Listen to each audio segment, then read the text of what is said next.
पाल जी।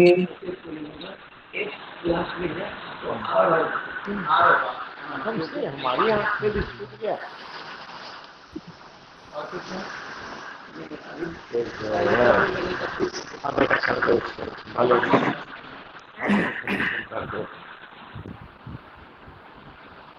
दो बार देख इन्होंने टाइप किया था। इसके पहले लिख लीजिए जो होता है ये लिखना, एक फ्रेश पेज पे ऐसे पेन के थ्रू लिख लीजिए और जो फाइनलाइज होगा उसको हम फिर टाइप करेंगे। नहीं, अब हो गया बेटा, अभी नहीं है, एकदम नहीं है, अब पूछें। प्रेसिडेंट का देखिए, हम उसको बहुत प्रेम से देखे थे, बाएं तरफ नहीं देखे थे और गलती हो गई। हाँ, प्रिंट कर दो। चलो ठीक है, क्या करो। हाँ, दो ना हमको बस अभी निकाल के हम प्रिंटर से बात कर लेते हैं कि कैसे होगा। मत कर देना इसको, ऐसे ही जाने दीजिए। जरूर सर, बहुत अच्छा टॉपिक है। बहुत अच्छा लगेगा। हाँ, चलिए बस आप क्या, जरूर वेलकम। I'm sorry कि I'm riding two horses at the moment. चलिए, but I think I'm very much interested in Sudhir ji आ गए हैं ना? हाँ, सुधीर जी आ गए तो हमें लगता है कि अब शुरू कर देना चाहिए। आज यशदा के director general mister Karl Shetty ji भी ज्वाइन करेंगे सुधीर जी को सुनने के लिए, और अभी 10-15 मिनट में ज्वाइन करेंगे। उन्होंने फोन किया अभी, और बहुत सारे और लोगों को भी हमने बताया है। तो सुधीर जी का तो लेक्चर बहुत अच्छा होता है। हाँ, होता है, बिल्कुल सही बात है, बहुत तो विद्वान व्यक्ति प्रसाद जी से हैं और बहुत ही अनुरोध पॉजिटिव करेंगे। कंसेप्ट। हाँ, हाँ, ठीक है। अच्छा, ये प्रसाद जी से बताइए, जो जिसके लिए इंतजार कर रहे हैं डायरेक्टर जनरल, उनका नाम जो बता दीजिए। हाँ, सुधीर कुमार जी का ये कर रहे हैं, और सुधीर कुमार जी बोल रहे हैं, और ये सर्टिफाइड पब्लिक अकाउंटेंट का मतलब प्लानर हैं, फिनेंशियल प्लानर हैं, और उनको हम बहुत जानते हैं अच्छे सर, प्लानर। उनको हम जानते हैं। आपने कहा 15 मिनट इसको बाद इनको वो एक्सपेक्ट कर रहे आएंगे, हैं। अपना आएंगे तो मैं उनको इंट्रोड्यूस कर दूंगा। वो आईएएस हैं, आईएएस हैं। अभी वहाँ के, अभी हम गए थे पुणे, तो उनसे फिर ठीक है, संपर्क हुआ। उन्होंने उन्होंने हमारा बहुत स्वागत किया, तो मैंने उनको भी अपने ग्रुप में शामिल कर लिया है। चलिए, बहुत अच्छी बात है। तो आप आप चाहते अब हैं कि हम लोग हार्ट अटैक के बाद अब हम बाहर जाने लगे हैं, तो एक सक्सेस हुआ तो अभी कई ऑफर आ गए, तो सब जगह अब धीरे धीरे जाएंगे। अब उस समय तो जाने के लिए डॉक्टर मना किया था, और कुछ दिन के लिए विदेश भी जा रहे हैं, तो उसके बाद चलिए, बहुत अच्छा। आप बहुत अच्छा है, आपका स्वास्थ्य भी सुधर गया है और आपकी एक्टिविटीज भी बढ़ गई है। आपका नाम भी रोशन हो रहा है, आप आपका बड़ा काम आशीर्वाद है कर रहे सर। हैं और अच्छी बात है। और अब हम लोग काम शुरू करें अपना, या आप ना चंद्रशेखर ना, खान? शुरू कर दीजिए, शुरू कर तो दीजिए। सुधीर जी, आपका बहुत बहुत स्वागत है। आपका स्वागत ऐसे हमसे ज़्यादा जो जिन शब्दों में आपका स्वागत करना चाहिए वो शब्द हमें दिखते नहीं हैं, लेकिन इतना ज़रूर मैं कहूँगा कि बहुत कम ऐसे जो फाइनेंशियल एक्सपर्ट्स हैं और जो जानकार हैं इस विषय के, बहुत कम लोग हैं। वैसे विद्वानों में आप हैं और हम लोग आपसे बहुत आशा करते हैं। बहुत ही उत्सुक भी रहते हैं, क्योंकि आपकी बातें बड़ी बैलेंस्ड होती हैं और आपकी बातों में मैंने देखा है कि सोशल एंगल भी है। मुझे याद है कि एक बार हमने पूछा था, तो ये बड़ा अच्छा लगता है कि chartered accountants, they are the most I would say not only blessed people because हमारे यहाँ जितनी भी गड़बड़ियाँ होती है सब तो फाइनेंशियल गड़बड़ी होती है, जिसके वजह से हमारा नाम बर्बाद भी होता है, देश का नाम बर्बाद होता है।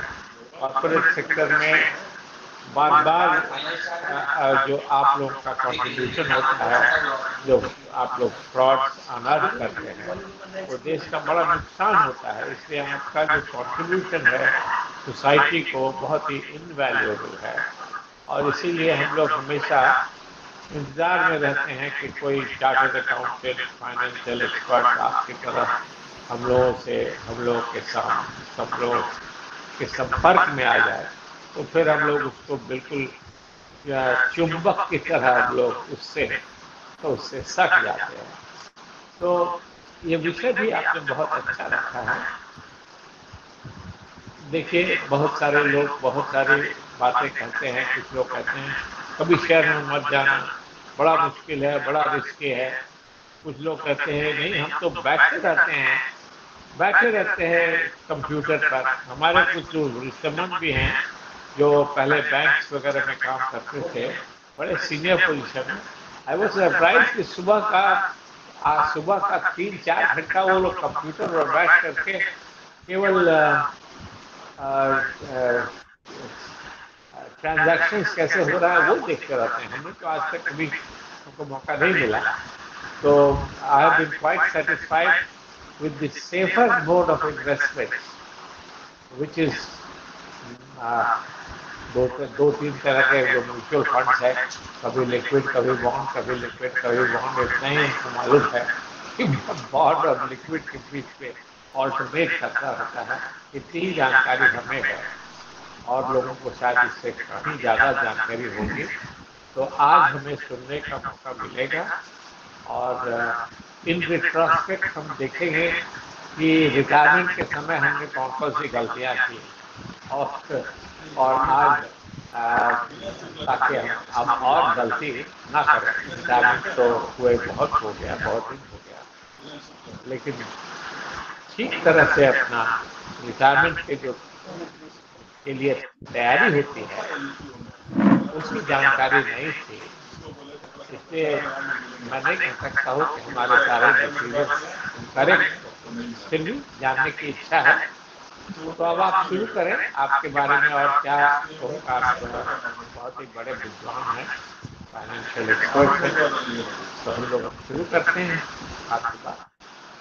तो देखिए, Manigopal Pandey from Calcutta, hydro electricity में थे, उनका स्वागत है। और एक और आए हैं सुरुचि कुमारी, उनका स्वागत थैंक यू है। तो थैंक यू, वेलकम। चलिए, तो मौका दीजिए सुधीर कुमार जी शुरू कर दीजिए। सुधीर कुमार जी शुरू कर दीजिए। Good evening to you. बिल्कुल। हाँ जी, मेरी आवाज आ रही है सर? आ रही है सर। मेरी दिख रही है आपको? बिल्कुल आ रही है। स्क्रीन पे स्लाइड तो अभी बिल्कुल दिख रही है मेरी। अभी तो स्लाइड नहीं ना है। Okay sir. अब आइए थोड़े।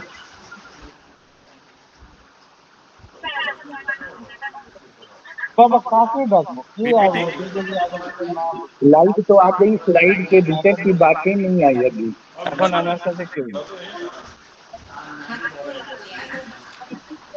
कुछ और मंगाते हैं, चाय। हेलो,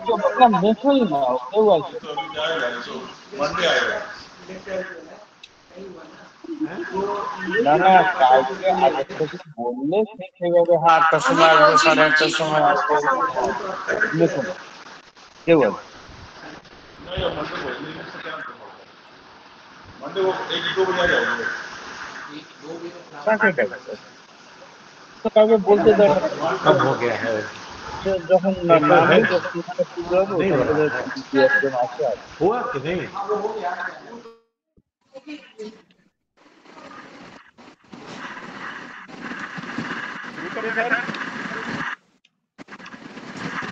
शुरू करिए। अमिताभ आप सर, मेरी स्क्रीन दिख रही है आपको? हाँ सर, शुरू कीजिए फिर sir, please sir. Okay, so आज हमारा टॉपिक है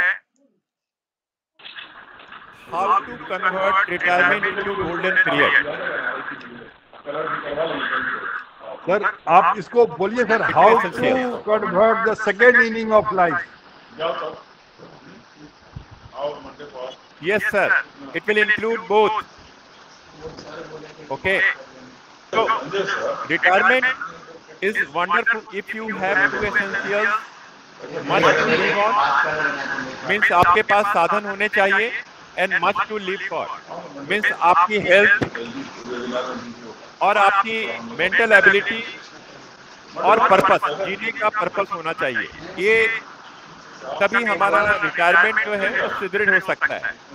तो इसलिए हमने टू एसेंशियल्स को रखा है।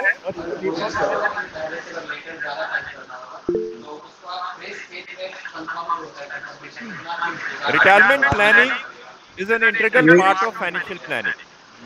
रिटायरमेंट प्लानिंग जो है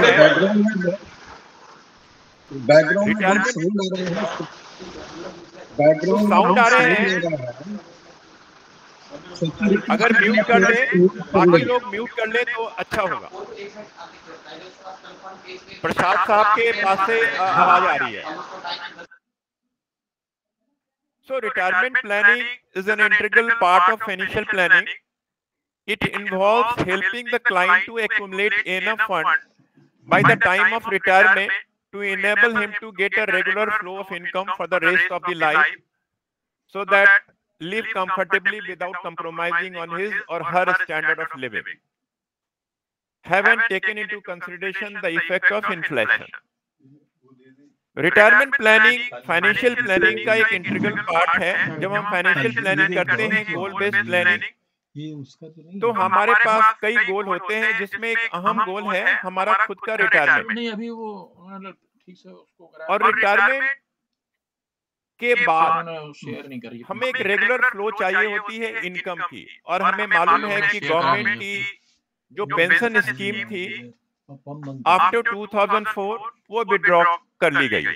तो जो हम सेव करते हैं वही सेविंग्स जो है हमारे काम आती है आफ्टर रिटायरमेंट। और इस रिटायरमेंट के लिए हमें स्टैंडर्ड ऑफ अपने जो इन्फ्लेशन है उसको हम जरूर कंसीडर करते हैं कि हमारा रिटायरमेंट किस प्रकार का होगा। तो रिटायरमेंट प्लानिंग के लिए जब हम लोग बोलते हैं, it's not a mayor investment planning. कई लोग कहते हैं इन्वेस्टमेंट प्लानिंग, कोई कहते हैं tax planning, but it's a different one. In the day of the joint family system, family live together and elderly parents were taken care of by children. पुराने system में क्या होता था कि हमारी जो फैमिली सिस्टम थी, जॉइंट फैमिली सिस्टम हुआ करती थी, और जो बड़े बूढ़े होते थे उनकी देखभाल बच्चे किया करते थे। They enjoyed a retired life, looking after the grandchildren, telling them story and helping them in their studies. तो ये चीजें धीरे धीरे सिस्टम जो है वो खत्म हो रही है, only because of the nuclear family system. जब हम एकल परिवार में की ओर बढ़ रहे हैं, तो बेसिक जो हमारे पास क्वेश्चंस आती है कि why retirement planning is required. First is the breakdown of joint family system.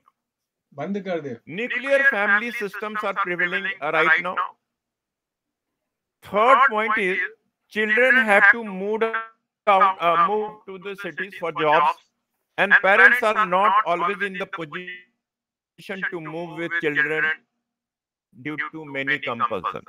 बच्चे आज के डेट पे मेट्रो में या आउटसाइड कंट्री चले जा रहे हैं जॉब के पर्पस से, और पेरेंट्स जो हैं उनके साथ मूव करने की स्थिति में नहीं होते। कई कंपल्सन है, वो हम लोग परिचित। पेरेंट्स कई बार हम ये पाते हैं कि बच्चे इतना अर्न नहीं कर पाते हैं कि अपने पेरेंट्स को अपने साथ रख सके।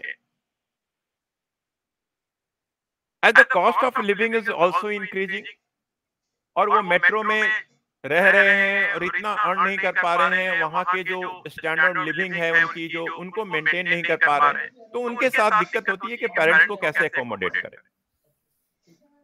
पांचवा रीजन है कि हमें रिटायरमेंट प्लानिंग क्यों करनी चाहिए, longevity. Longevity has also increased due to improve medical facility. हालांकि हमारी जो स्टैटिस्टिक्स कहती है कि एक एवरेज इंडियन की लाइफ अराउंड 70 इयर्स है, 69 पॉइंट समथिंग 70 के लगभग है, लेकिन धीरे धीरे हम आसपास में पाते हैं कि लोग जो लाइफ एक्सपेक्टेंसी है 80-85 years is common now. Even हमारे पेरेंट्स भी हैं 85 इयर्स हैं, दे आर लिविंग कंफर्टेबली। तो हमारे जो हम प्लानिंग करते हैं अपने रिटायरमेंट के बाद, तो हमें अकॉर्डिंगली प्लान करना है कि after retirement we have to live 25 years 30 years, then we have to plan accordingly 25 years 30 years के हिसाब से हमें प्लानिंग करनी है। नीड फॉर रिटायरमेंट प्लानिंग में हमने कुछ, because there is no social security system from the government of India right now. हमारे यहाँ वैसे कोई सोशल सिक्योरिटी सिस्टम नहीं है कि बड़े बूढ़ों का देखभाल सरकार करेगी। हम जो सेव करेंगे अपने लिए वही हमारे लिए रिटायरमेंट का, जो रिटायरमेंट की कॉर्पस जमा करेंगे वही हमारे उससे चलेगी।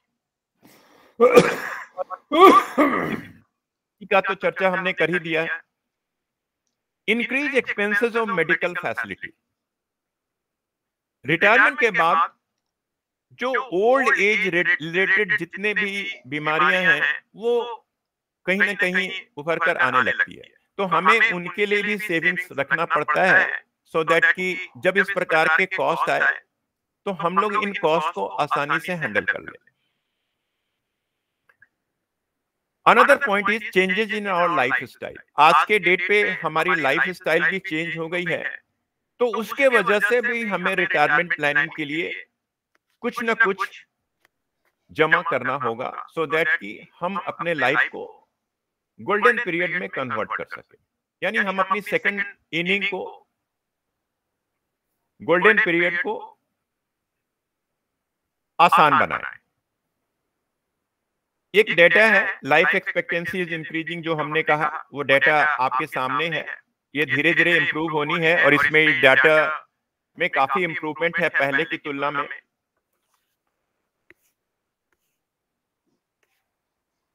रिटायरमेंट प्लानिंग की क्यों जरूरत है? न्यूक्लियर फैमिली सिस्टम देख लिए, मोर देन 70% फैमिली आज के डेट पे न्यूक्लियर फैमिली हो गई है।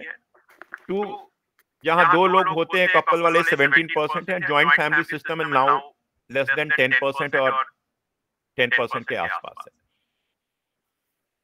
So first, growing urbanisation means more nuclear family. Geographical separation means less support.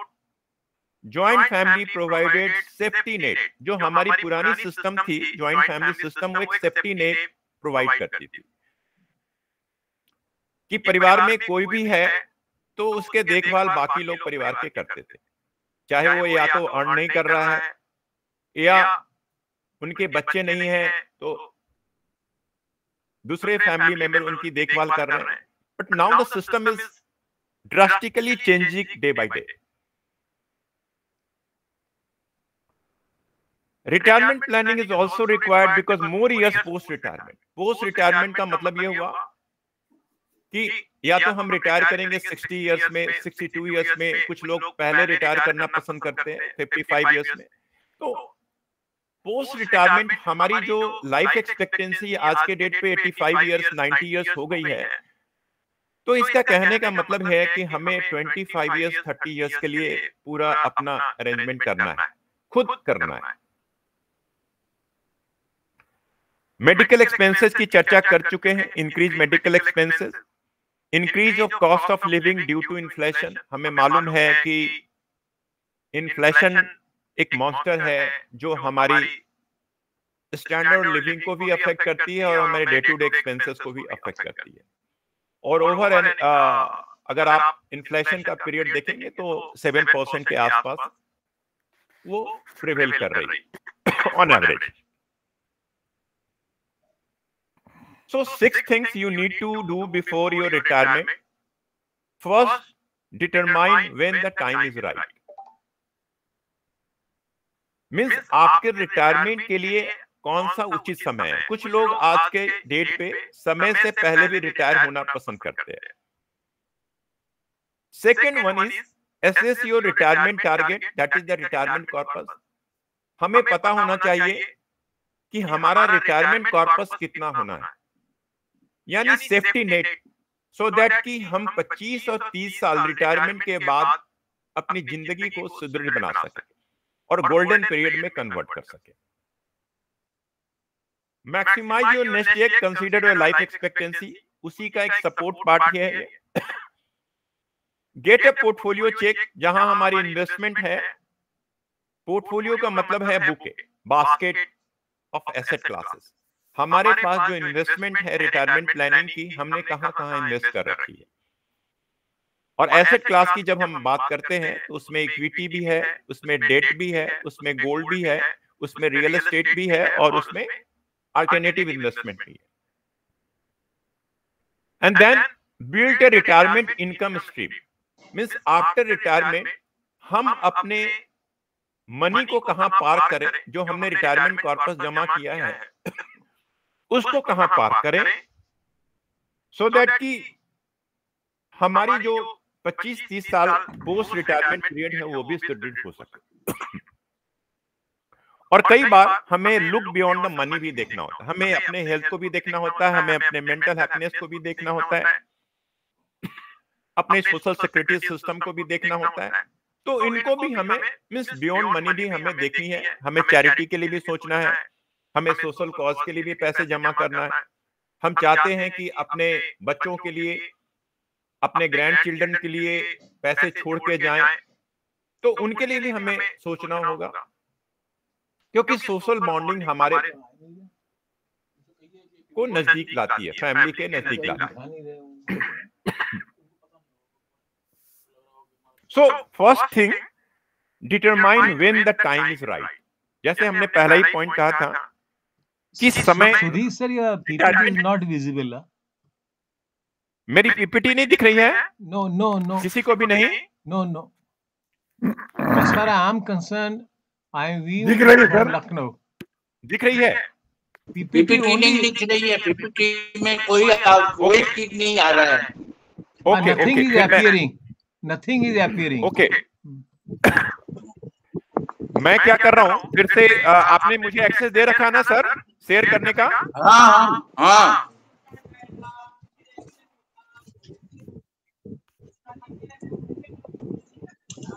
मैं फिर से ले रहा हूँ।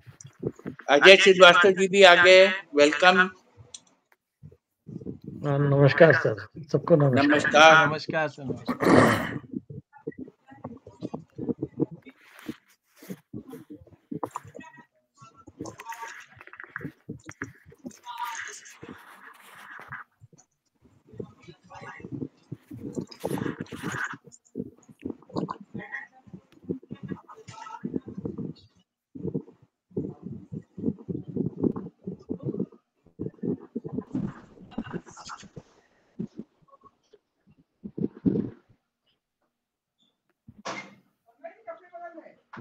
Yes, okay, now it's visible, sir.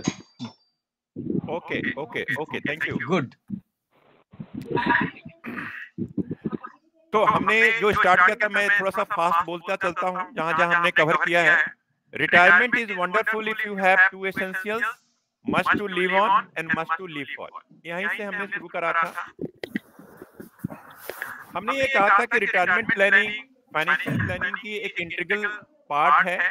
Financial planning goal based planning होती है। हमारे कई लक्ष्य होते हैं लाइफ में, उसमें एक हमारा खुद का रिटायरमेंट प्लानिंग भी एक लक्ष्य होता है जिसे हमें अचीव करना होता है। It involves helping the client to accumulate enough funds by the time of retirement. जब तक हम रिटायर करें, अपने पास इतना रिटायरमेंट कॉर्पस हो जाए कि मैं रेस्ट ऑफ लाइफ, हम लोग अपनी पोस्ट रिटायरमेंट पीरियड, जो कि आज के डेट पे लाइफ एक्सपेक्टेंसी 85 इयर्स 90 इयर्स होती है, तो अगर मैं कहूं कि 60 इयर्स हमारा रिटायरमेंट का एज है, तो हमें 25-30 साल जीवित रहना है। तो हमें 25-30 साल के लिए अपनी पूरी अरेंजमेंट खुद करनी है, क्योंकि गवर्नमेंट की ऐसी कोई सोशल सिक्योरिटी स्कीम हमारे यहाँ इंडिया में नहीं है। और पेंशन स्कीम भी पुराने लोगों को तो पेंशन मिलती है, लेकिन जो नए लोग हैं उनके लिए कोई पेंशन स्कीम नहीं है एक्सेप्ट डिफेंस वाले लोगों के लिए। और बाकी लोग जो सरकार में भी अगर सरकारी नौकरी में हैं तो जो उनकी कंट्रीब्यूशन है वही उनको रिटायरमेंट के समय मिलती है, लेकिन जो मिलती है वो रिटायरमेंट पोस्ट रिटायरमेंट पीरियड के लिए सफिशिएंट नहीं होती। तो उसी पे आज हमारी चर्चा है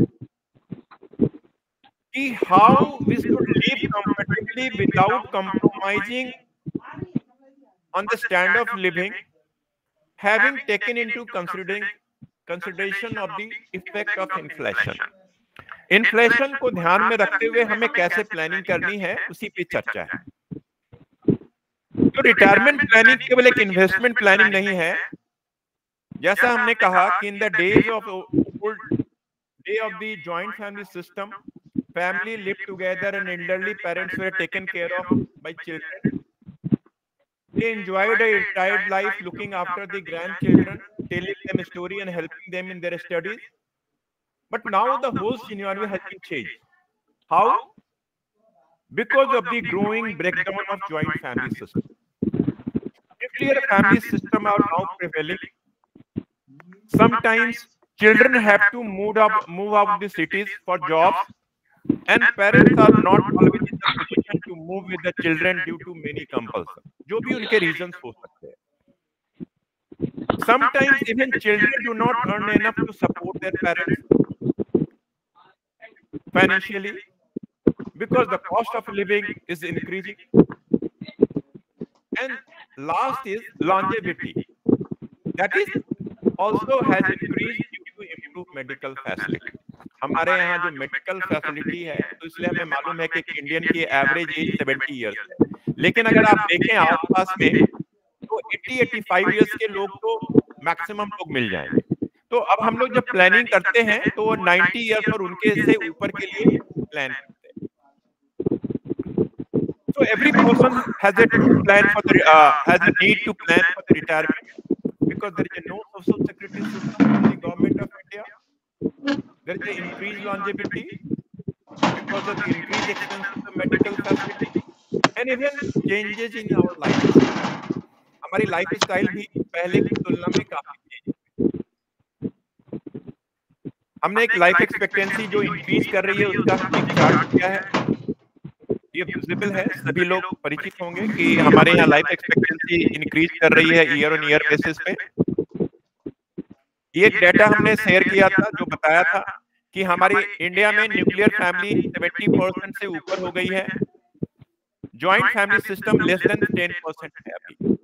अगर आप देखेंगे data, because of the growing urbanisation means more nuclear, geographical separation means less support. आज के डेट पे बच्चे चले जा रहे हैं विदेश में या मेट्रो में, तो नेचुरली है कि परिवार के साथ उनका सेपरेशन नहीं होना है। And joint family provided safety net, पुरानी सिस्टम की वो एक तरह से सेफ्टी नेट का काम करती है, लेकिन क्योंकि अब एकल फैमिली 70% से ज्यादा फैमिली एकल family system nuclear family system है, तो naturally the person has to arrange their retirement plan, क्योंकि अगर उनको गोल्डन पीरियड में इनको कन्वर्ट करना है कि उनके रिटायरमेंट सुनहरे भविष्य की तरह हो, तो उनको कुछ ना कुछ प्लान करना पड़ेगा। Retirement planning is also required because of the more years post-retirement, increased medical facility, increased cost of living due to inflation, already mentioned.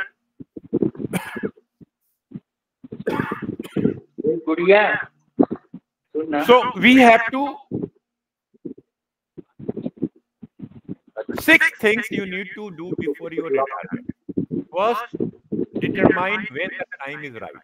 हमें ये तय करना होगा कि हमारा रिटायरमेंट का समय क्या हो, 55 साल हो, 58 साल हो, 60 साल हो, 65 साल हो, 62 साल, ये हमें डिसाइड करना है। And then assess your retirement target, that is retirement corpus. Retirement का मतलब, रिटायरमेंट टारगेट का मतलब है कि जब मैं रिटायर करूं, whether it is a 55 years और 60 इयर्स और 62 इयर्स, हमारे पास रिटायरमेंट कॉर्पस जो है दैट इज नेस्ट एग। जैसे चिड़िया अपने घोंसले को में बनाती है ना, कि ताकि उसको फिर सेफ्टी के पॉइंट ऑफ व्यू से, तो हमें नेस्ट एग रिक्वायर्ड होती है। रिटायरमेंट के समय हमारे बैंक में इतने पैसे रहने चाहिए कि मैं अपने 25-30 साल को आसानी से अपने परिवार के साथ, वाइफ के साथ, या बच्चे हैं तो उनके साथ भी व्यतीत कर सकूं। So maximise your nest egg, consider your life expectancy and then get a portfolio check. Portfolio का मतलब ये हुआ basket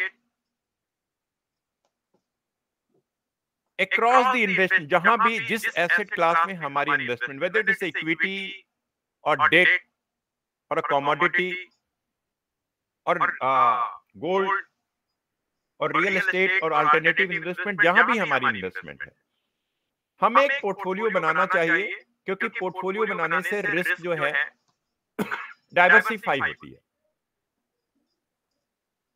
and build a retirement income stream, हमें एक ऐसे जगह पैसे को रखना है रिटायरमेंट के बाद कि वहां से जो पैसे हमें मिले, मंथली जो इनकम जनरेट हो, वो स्टैटिक हो आफ्टर रिटायरमेंट।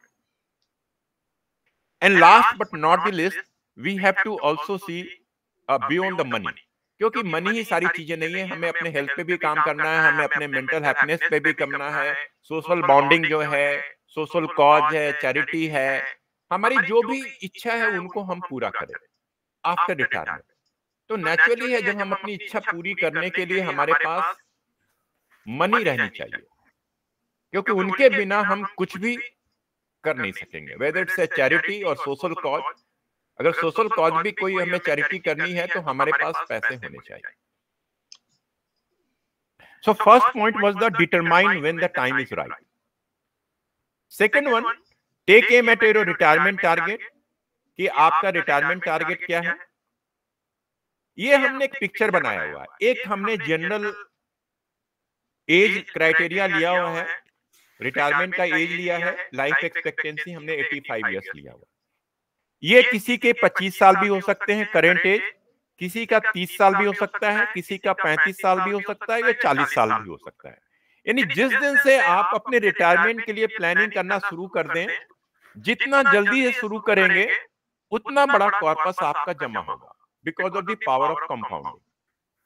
और अगर आप 60 इयर्स रिटायरमेंट के लिए ले रहे हैं, तो ये 58 इयर्स भी हो सकता है, 50 इयर्स भी हो सकता है, 62 इयर्स भी हो सकता है, 65 इयर्स भी हो। इवन लाइफ एक्सपेक्टेंसी भी है, ये भी चेंज हो सकती है। ये 85 के बजाय 90 साल भी हो सकता है, 80 साल भी हो सकता है। अगर हम रिटायर करते हैं 60 में और हमारी लाइफ एक्सपेक्टेंसी है 85 years, then we have to arrange for 25 years. हमें 25 साल इस पीरियड को गोल्डन पीरियड कन्वर्ट करना है। सुधीर साहब 1 मिनट के लिए डिस्टर्ब करेंगे। Mister deputy director general mister Karl Shetty sahab from Yashada has joined, senior IAS officer. मैं उनका स्वागत करता हूँ। DN झा साहब भी आ गए और welcome sir. Welcome sir, welcome. और हमारे सुधीर साहब फाइनेंशियल प्लानर हैं, और हमारे ग्रुप में जितने भी हैं, चंद्रेश्वर खान साहब बेस्ट फैकल्टी अवार्ड विनर हैं, अजय साहब बेस्ट स्पीकर हैं, नागेश झा जी बहुत अच्छे, विज्ञान प्रसाद साहब सीनियर गवर्नमेंट सेक्रेटरी रह चुके हैं, सीनियर गवर्नमेंट सेक्रेटरी रह चुके हैं, जोशी जी मास्टर ट्रेनर है, सारे अच्छे अच्छे लोग हैं। अभी हम लोग टोटल 22 आदमी हैं और आपका स्वागत है। शेट्टी साहब ने मेरा बहुत स्वागत किया था पटना के पुणे में, और पुणे का प्रोग्राम बहुत चार्मिंग रहा था। मैं उनका स्वागत करता हूं। हमारे ग्रुप में एक बहुत अच्छे विद्वान जुड़ गए। Thank you, welcome sir, welcome sir Shetty sahab. Thank you very much sir. Thank you. Munna Rani Prasad ji जुड़ गई। अब शुरू करिए प्रसाद साहब, ये सुधीर साहब। तो हमने ये जो पीरियड रखा है प्री रिटायरमेंट, वो हमारे लिए अर्निंग पीरियड्स है। सपोज अगर हमारी एज करेंट एज 30 और 35 इयर्स है, तो हमारी रिटायरमेंट जो प्री रिटायरमेंट पीरियड है वो अप्रोक्सीमेटली 30 इयर्स है। अगर हम करेंट एज 40 इयर्स लें तो हमारा जो प्री रिटायरमेंट पीरियड होगा, अगर 60 में रिटायर कर रहे हैं तो 20 इयर्स होगी। और लाइफ एक्सपेक्टेंसी इस पीरियड में यानी पोस्ट रिटायरमेंट पीरियड में हमारे एक्सपेंसेस तो चलते रहते हैं बट नो अर्निंग। तो हमें इस पॉइंट पे मींस इस 60 इयर्स में हमारा जो रिटायरमेंट कॉर्पस होगा ये कितना होना चाहिए, ये एक हम कैलकुलेट करते हैं। हमारे पास कैलकुलेशन की एक खास विधि है जिसको मैं भी शेयर करूंगा आप लोगों से, कि हमारे पास कितना होना चाहिए रिटायरमेंट कॉर्पस, सो दैट कि जो रेस्ट ऑफ लाइफ है हमारा वो गोल्डन पीरियड में कन्वर्ट हो जाए। Couples should plan for age differences also. हमारे यहाँ जो इंडिया में है जनरली हस्बैंड और वाइफ के एज में डिफरेंस होती है, 5 इयर्स, 4 इयर्स, 2 इयर्स, और पुराने लोग हैं तो 7 साल, 8 साल, 10 साल कॉमन है। तो कहने का अर्थ है कि अगर हमारी एज रिटायरमेंट के समय 60 इयर्स है तो नेचुरली अगर 5 इयर्स का वाइफ का डिफरेंस है तो हमारी वाइफ की एज होगी 55 साल, और रिटायरमेंट के जब लाइफ एक्सपेक्टेंसी जब ये 85 इयर्स है तो हमारी वाइफ 80 इयर्स की होगी। और जनरली ये देखा जाता है कि औरतें जो हैं विमेन पुरुषों की तुलना में ज्यादा जीवित रहती हैं। देन 5 साल अगर वो ज्यादा जीवित रहेंगी या 10 साल ज्यादा है तो हमें उनके लिए भी तैयारी करनी है, केवल अपने लिए नहीं, हमारे बाद हम अपने स्पाउस के लिए भी तैयारी करके रखेंगे। तो इसीलिए जो नेक्स्ट स्लाइड बनाई गई है, because women may live 5 years और more on their own, so couples should plan for age differences also.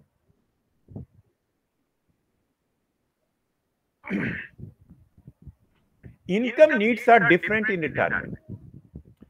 पहला जो रूल ऑफ थंब है, save enough to generate 70 to 9% of your pre retirement income. अगर हमारी retirement के पहले जो खर्च हैं 100 रुपए हैं तो हमें कम से कम रिटायरमेंट के बाद 70 रुपए करना चाहिए। It should very from 70 to 90 rupees, depends upon different conditions. हमारी कंडीशन क्या है, क्योंकि रिटायरमेंट के बाद कुछ खर्चे जैसे ऑफिस आने जाने के हमारे खर्चे कम हो जाते हैं, जो हमारे ड्रेस पे, हमारे मेंटेनेंस पे खर्च होती है, या हमने जो लाइफ इंश्योरेंस लिया हुआ है वो प्रीमियम खर्चे कम हो जाते हैं। क्योंकि रिटायरमेंट के बाद जनरली क्या होता है कि लोग रिटायरमेंट तक ही अपने इंश्योरेंस को रखते हैं। आप इवन बियॉन्ड भी रख सकते हैं, लेकिन जो जनरल प्रोविजन है अकॉर्डिंगली, यानी आपको 100 रुपए का कम से कम 70 रुपए इनकम जनरेट करने हैं post retirement. So save enough to generate 70 to 90% of your pre retirement income after retirement, that is the post retirement. पहला रूल ऑफ थंब ये है। रूल ऑफ थंब 2 है, consider the post retirement income investment inflation adjusted. जब भी हम retirement के बाद के जो इनकम को लेंगे वो हम इन्फ्लेशन एडजस्टेड लेंगे। इन्फ्लेशन एडजस्टेड क्यों लेंगे वो हम लोग आगे स्लाइड्स में उसकी चर्चा करेंगे। जब उसकी कैलकुलेशन मैं समझाऊंगा तो inflation adjusted post retirement period में क्यों लेते हैं और रिटायरमेंट के पहले क्यों नहीं लेते हैं वो मैं आपको बताऊंगा डिफरेंस। फॉर एग्जाम्पल, किसी की करेंट एज है 30 इयर्स और रिटायरमेंट उनका है 60 इयर्स का, उन्होंने अपना फिक्स कर रखा है। It may be 58 years, it may be 62 years, it may be 65 years, depends upon the person to person, very from person to person, and life expectancy is also taken 85 years. और एक data हमने लिया है current household expenses. Suppose उनके घर की जो खर्चे हैं 25,000 रुपए पर मंथ है। अभी जो मिस्टर एक्स हैं उनका घर का खर्च है 25,000 रुपए। उन्हीं के हिसाब से हमने ये बनाई है। किसी के खर्चे 30,000 हो सकते हैं, किसी के खर्चे 50,000 हो सकते हैं, किसी के खर्चे लाख रुपए हो सकते हैं। तो अकॉर्डिंगली उनका जो कॉर्पस होगा अकॉर्डिंगली चेंज हो जाएगा। इन्फ्लेशन रेट हमने 6% लिया है। पोस्ट रिटायरमेंट जो उनका इन्वेस्टमेंट का जो रिटर्न होगा उसके लिए हमने 8% का एक डेटा लिया। एक जस्ट इमेजिनरी डेटा है जिसके आधार पे हमने पूरी की पूरी कैलकुलेशन करी। सबसे पहले हम लोग करते क्या है, calculation of current expenses at the time of retirement. जैसे हमने कहा कि अभी उनके घर के खर्च की जो है 25,000 रुपए पर मंथ है, तो फ्यूचर वैल्यू कितना हो जाएगा? फ्यूचर वैल्यू का फॉर्मूला होता है present value multiply under bracket 1 + r to the power n। PV क्या है? ये प्रेजेंट वैल्यू है, हमारे घर की खर्च है 25,000 रुपए। यहाँ पे आर क्या है? इन्फ्लेशन है। इन्फ्लेशन को हमने 6% लिया, 1.06। और एन क्या है? पीरियड है, मींस हमारा रिटायरमेंट कितना दूर है। अगर हमारी एज 30 साल है और मैं 60 साल में रिटायर होना चाह रहा हूं तो हमारा रिटायरमेंट कितना दूर है? 30 साल है। तो जो इक्वेशन चेंज होगी, ये जो 1.06 टू द पावर 30 है वो 5.7 टाइम्स बढ़ जाएगी। यानी जो उनके अभी घर के खर्चे 25,000 रुपए पर मंथ है, जब वो रिटायर करेंगे तो इनकी ये जो खर्च है वो 1,43,587 रुपीज पर मंथ हो जाएगा। यानी हर महीने जो 25,000 रुपए खर्च कर रहे हैं सेम स्टैंडर्ड लिविंग को मेंटेन करने के लिए, जब वो रिटायर करेंगे तो कितने पैसे की जरूरत होगी? 1,43,587। अब इस पैसे को खर्च करने के लिए कब तक खर्च करेंगे? वो 25 साल तक जीवित रहेंगे। तो उस 25 साल के लिए कितने पैसे की जरूरत पड़ेगी, वो फिर हम लोग सेकेंड स्टेप में कैलकुलेट करते हैं।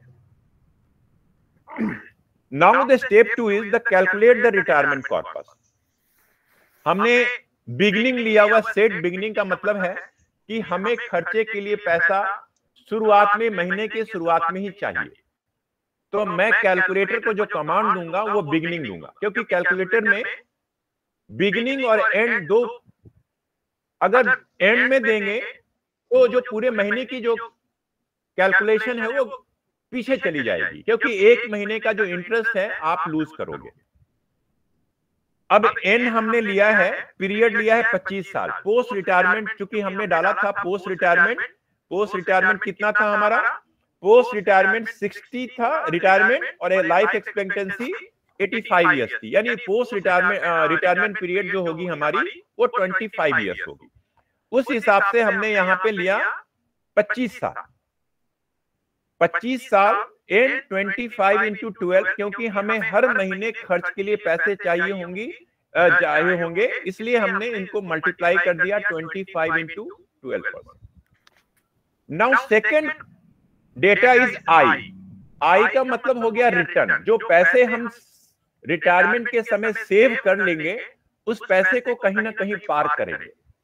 सपोज हमने उस पैसे को पार कर दिया कोई एफडी लाइक, जहां पे हमें 8% का मिल रहा है, सीनियर सिटीजन सेविंग स्कीम में डाल दिया, या कोई ऐसे स्कीम में डाल दिया, बॉन्ड में डाल दिया, जहां हमें 8% का रिटर्न मिल रहा है।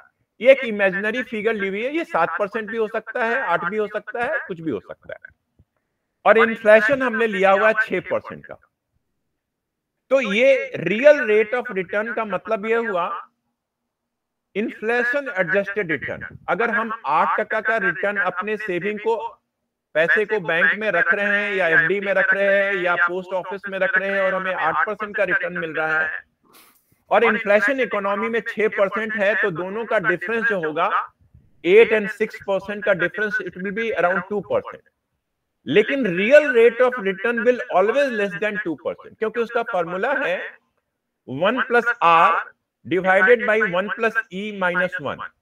r जो हो गया रेट ऑफ रिटर्न, जैसे हमने यहाँ 8% लिया है, इन्फ्लेशन हो गया 6% -1, so it will come around 1.886%. Always less than difference of rate of return and inflation. Third is data हमने लिया है पेमेंट। पेमेंट का मतलब यह है सीरीज ऑफ कैश फ्लो। हमें कितने महीने की रिक्वायरमेंट होगी? अभी हमने कैलकुलेट किया था कि जो 25,000 रुपए के पर मंथ के हमारे खर्चे हैं वो रिटायरमेंट के समय कितने बढ़ के हो जाएंगे?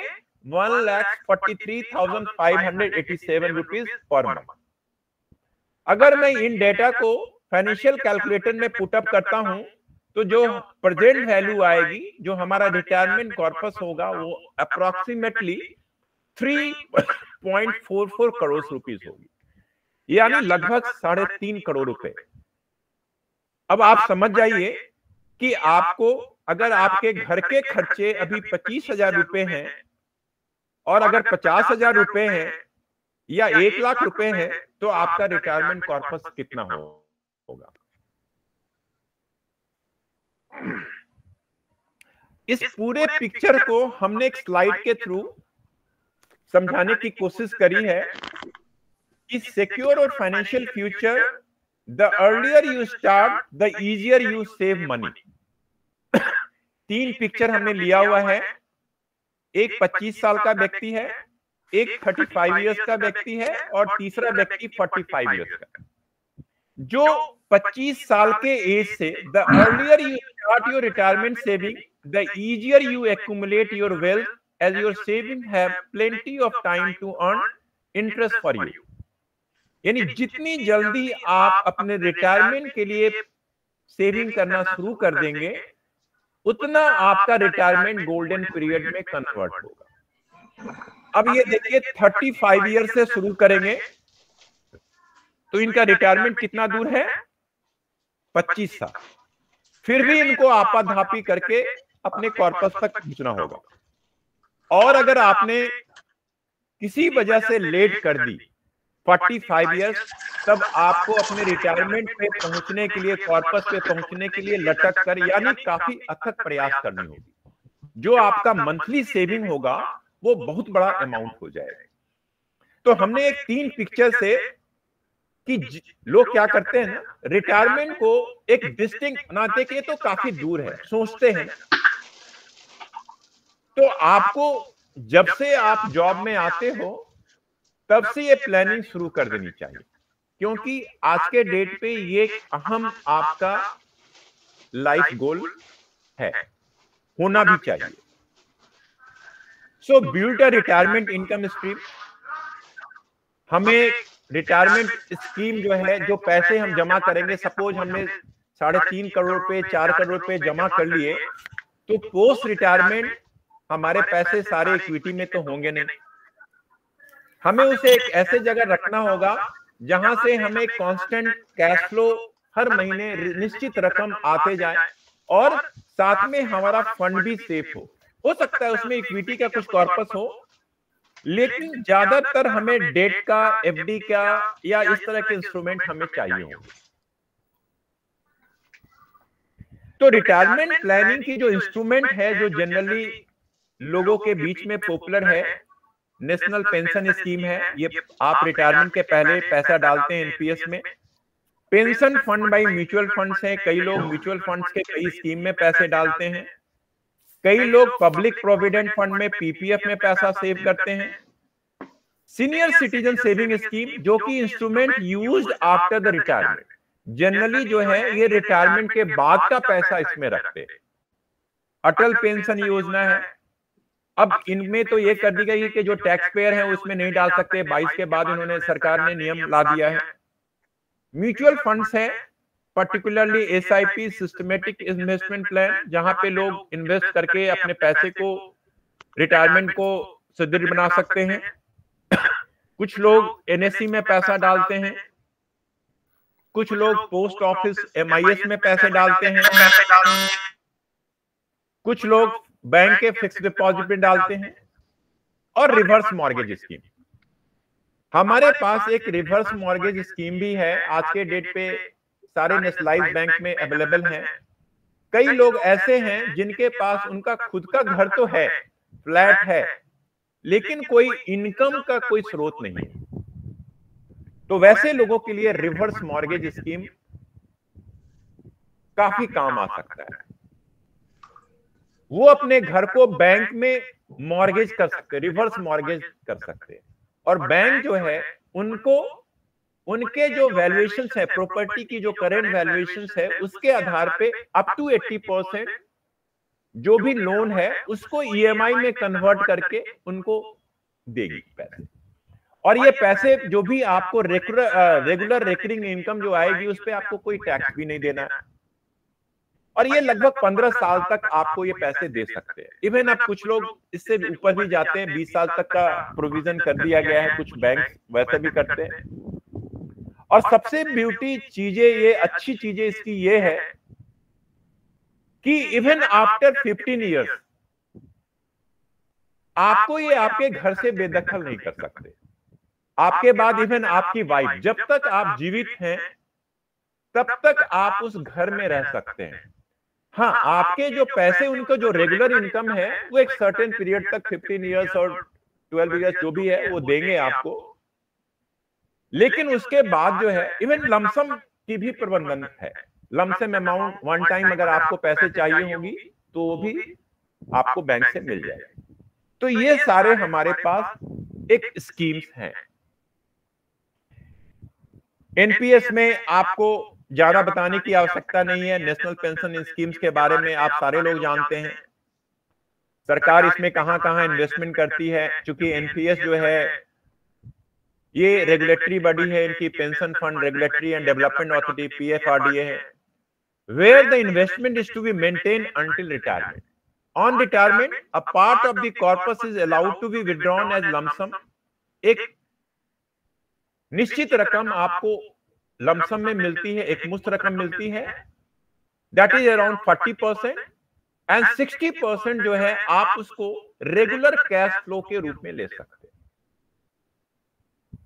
Suitable for conservative investors seeking to build their retirement corpus and tax exemption under Section 80C. Not suitable for investors who can assume more risk by investing in equity mutual fund. कुछ लोग चाहते हैं कि हम ज्यादा risk ले सकते हैं फॉर द यंगर पीपल, और वो डिफरेंट म्यूचुअल फंड के इसमें डाल सकते हैं, एसआईपी में डाल सकते हैं पैसे। इवन उन म्यूचुअल फंड्स के पेंशन स्कीम्स भी है। अल्टरनेटिव क्या हो सकता है? इक्विटी म्यूचुअल फंड्स होता है, डायरेक्ट इक्विटी, कुछ लोग डायरेक्ट इक्विटी में भी इन्वेस्टमेंट कर सकते हैं। तो ये उनके लिए अल्टरनेटिव्स अवेलेबल है। हमारे यहाँ दो प्रकार के एनपीएस हैं। एक मैंडेटरी है, no withdrawal pension account eligible for tax benefit. दूसरा है वॉलंटरी है, विड्रॉल सेविंग अकाउंट। इनके डिटेल्स में मैं नहीं जा रहा हूं। हमारे यहाँ जो फंड मैनेजर हैं, जो एनपीएस के फंड को मैनेज करते हैं, ये है HDFC pension fund, ICICI prudential fund, Kotak Mahindra asset management, LIC, SBI, ETI retirement, Birla sun life, ये पेंशन फंड है। यानी जो इवन एनपीएस के जो पैसे हैं ये इन लोगों के द्वारा मैनेज किए जाते हैं, और इनका रिटर्न भी काफी डिसेंट है। एंट्री एज कहां से है? 18 to 65 years age on the date of application. अब इनके आपके पास तीन चॉइस है। एक इक्विटी में इन्वेस्टमेंट, कॉर्पोरेट डेट में C, and G government security. Alternative investment, तो आप इनके एक्टिव चॉइस भी ले सकते हो, ऑटो चॉइस में सारे मिक्स हैं। आप किस प्रकार के कहां कितना पैसा डाला जा सकता है वो अकॉर्डिंगली आप तय कर सकते हो।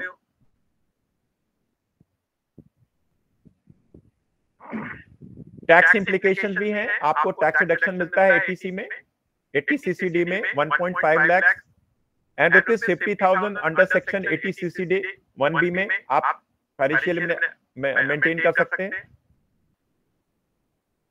60% of the amount received at the completion of the term is tax free. Exit option भी है आपके पास। आपके पास पब्लिक प्रोविडेंट फंड है, सारे लोग जानते हैं। पब्लिक प्रोविडेंट फंड में भी रेट ऑफ इंटरेस्ट 7.1%, क्योंकि ये क्वार्टरली ये निर्धारित होती है सरकार के द्वारा। कैपिटल प्रोटेक्शन, इन्फ्लेशन प्रोटेक्शन भी कई स्कीम्स है, ये भी है।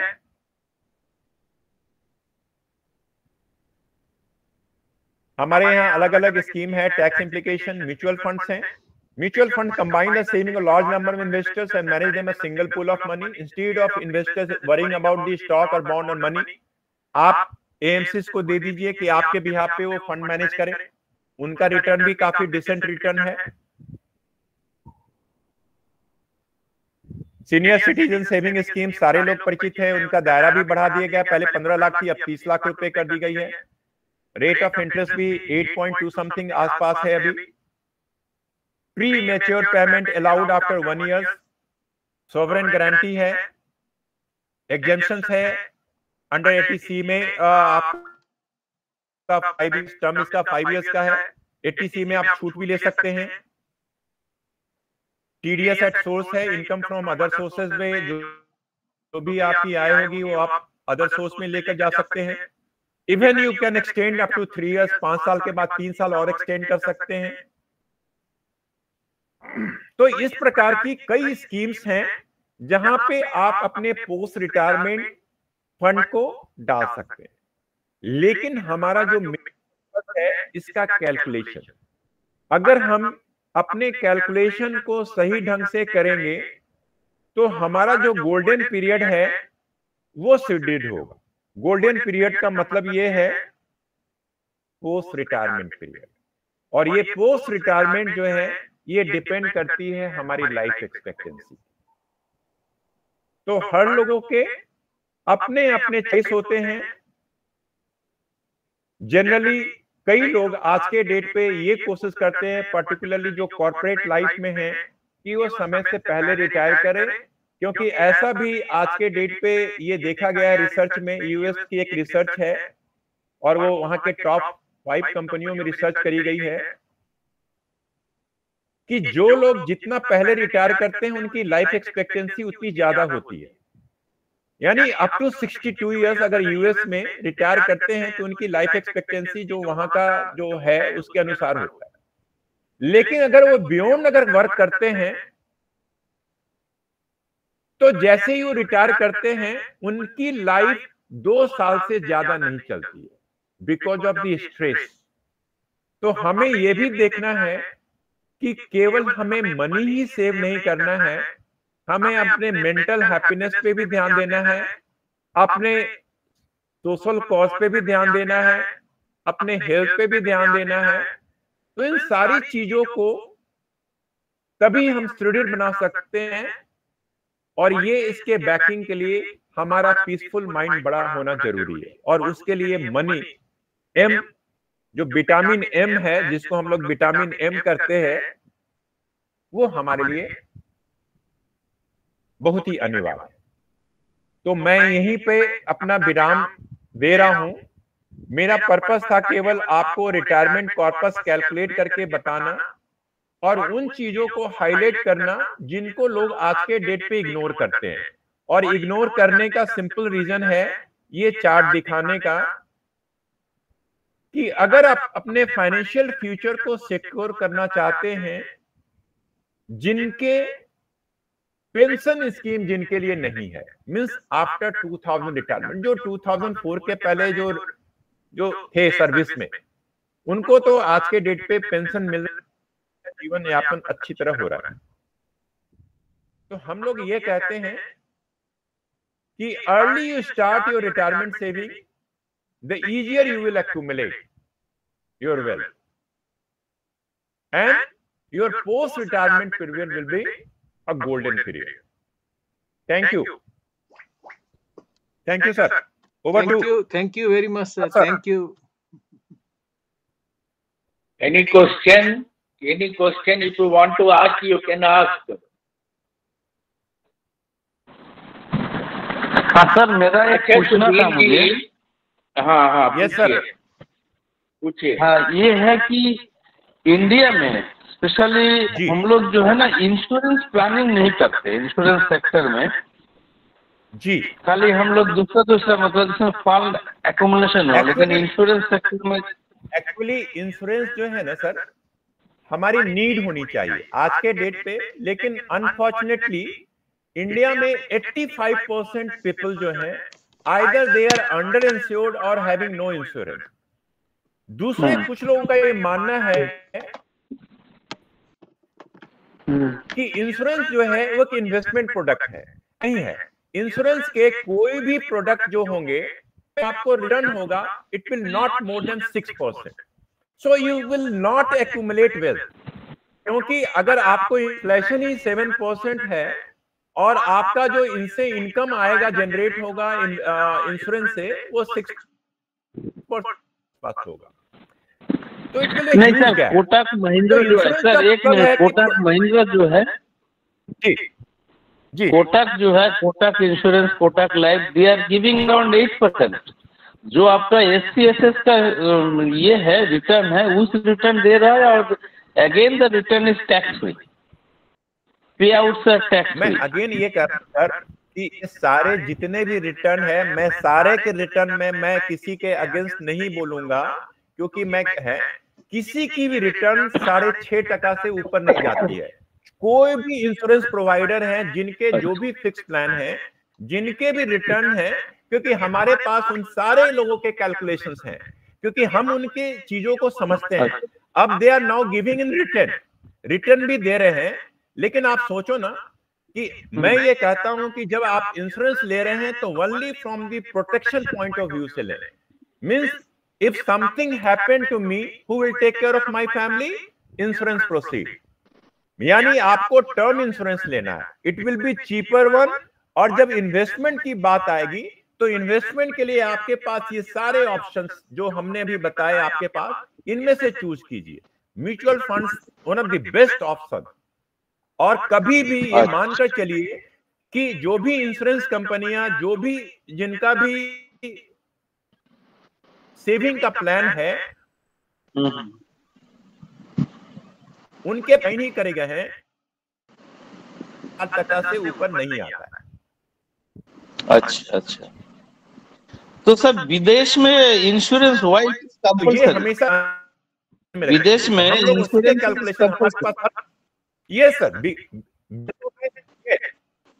इंश्योरेंस कंपलसरी है, और ये स्टेट की सब्जेक्ट होती है। यूएस में जो आपका कंट्रीब्यूशन आता है ना सर जी सर, अब यूएस रिटायर्ड हैं आप, यूएस, हमारे यहाँ हमें पूरा प्रबंधन करना है। जो हमारी जो सेविंग्स होगी उसी से हमारे घर चल, और जो हम सेव करते हैं, आप कॉर्पस देखिए ना सर, 3.5-4 रुपए केवल 20,000 रुपए हैं। अगर हमारे खर्चे महीने के 50,000 लाख रुपए हैं, तो ये कॉर्पस करीब 7 करोड़ 8 करोड़ रुपए जाएगी। तो अगर उनके पास 60 लाख और 1 करोड़ नहीं sir, actually investment should be in different basket. इसमें ये नहीं है कि हम इंश्योरेंस सेक्टर को छोड़ दें। अगर 6.5% दे रहा है, इसका मतलब ये नहीं है कि हम उसको नजरअंदाज करें। वो एक कुछ पार्ट नजरअंदाज नहीं करें, उसका एक ऑप्शन, कुछ पोर्शन हम वहां पे भी रखें। We can not ignore at all to any, कोई भी स्कीम को हम पूरा इग्नोर नहीं करें। हम अपने पोर्टफोलियो की डिजाइनिंग ऐसे करें ना कि स्प्रेड कर रिस्क। अगर सपोज वो हमें रिटर्न नहीं दे सका, तो सपोज उसने जो स्कीम है 10 साल तक आपको देना है, 12 साल 2 साल तक आपको एक हॉलिडे रहेगा, आपको 3 साल से देंगे। अब 14-15 साल तक क्या स्थिति होगी, हु नोज, गॉड नोज।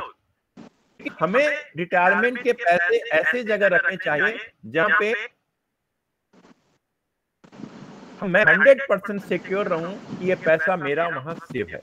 और उसके लिए हमारे पास mutual fund one of the best option है, क्योंकि हमारे यहाँ म्यूचुअल फंड की कोई भी आज के डेट पे, एक्सेप्ट यूएस 64 में एक ऐसी घटना घटी थी जहां पे पहले यूटीआई उसको मैनेज करती थी और रिटायर्ड गवर्नमेंट ऑफिशियल्स के पैसे थे, लेकिन अब इस पे इतनी कंट्रोलिंग हो गई है, इतने सेवी वॉच डॉग की तरह इन पे नजर रखती है कि अब मिस हैपनिंग होना बड़ा, हाँ मार्केट के जो अप डाउन है that is different one.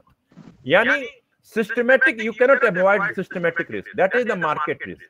Market risk means interest risk, inflation related risk, pandemic like situation, war like situation, government policy, tax policy, change, government का change हो जाना, policy change होना, you cannot, means macro factors को you cannot change, वो आपके हाथ में नहीं है।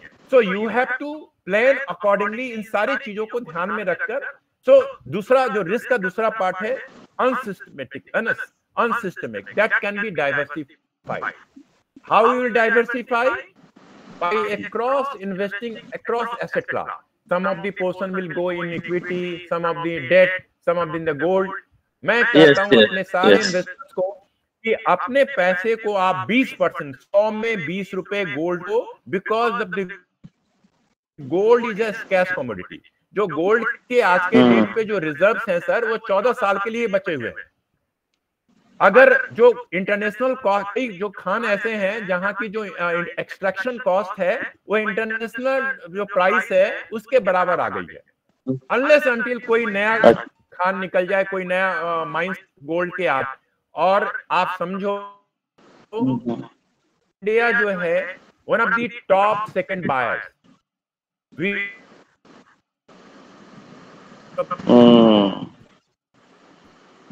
आफ्टर चाइना वाली। कीमत आप देखें, गोल्ड का रिटर्न देखें ना, ड्रास्टिकली चेंज हुई है। ऑन एवरेज अगर आप 10 साल 20 साल का उठाएंगे तो गोल्ड की रिटर्न ना, गोल्ड को हम लोग बोलते थे पहले परफेक्ट हेज, यानी जितना इन्फ्लेशन है वही गोल्ड रिटर्न देगा।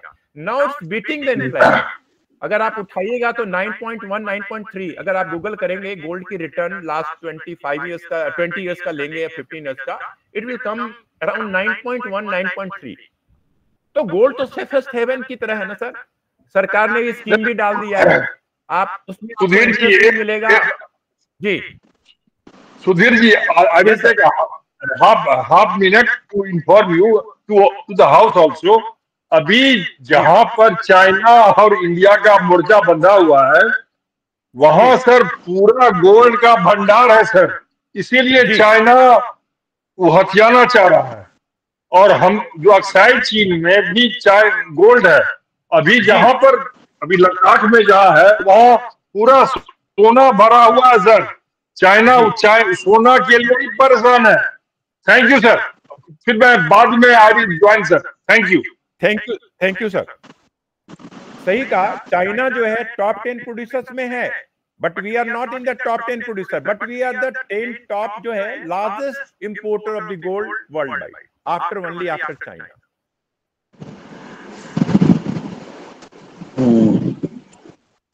सुधीर साहब, एक ये स्टेट बैंक ऑफ बड़ौदा में एक साल का 7.76 का फिक्स डिपॉजिट इंटरेस्ट दे रहा है। ये आपके लिए है सर, आप सीनियर सिटीजन में हैं अगर होंगे तो आपको एडिशनल 0.5 मिल रही होगी।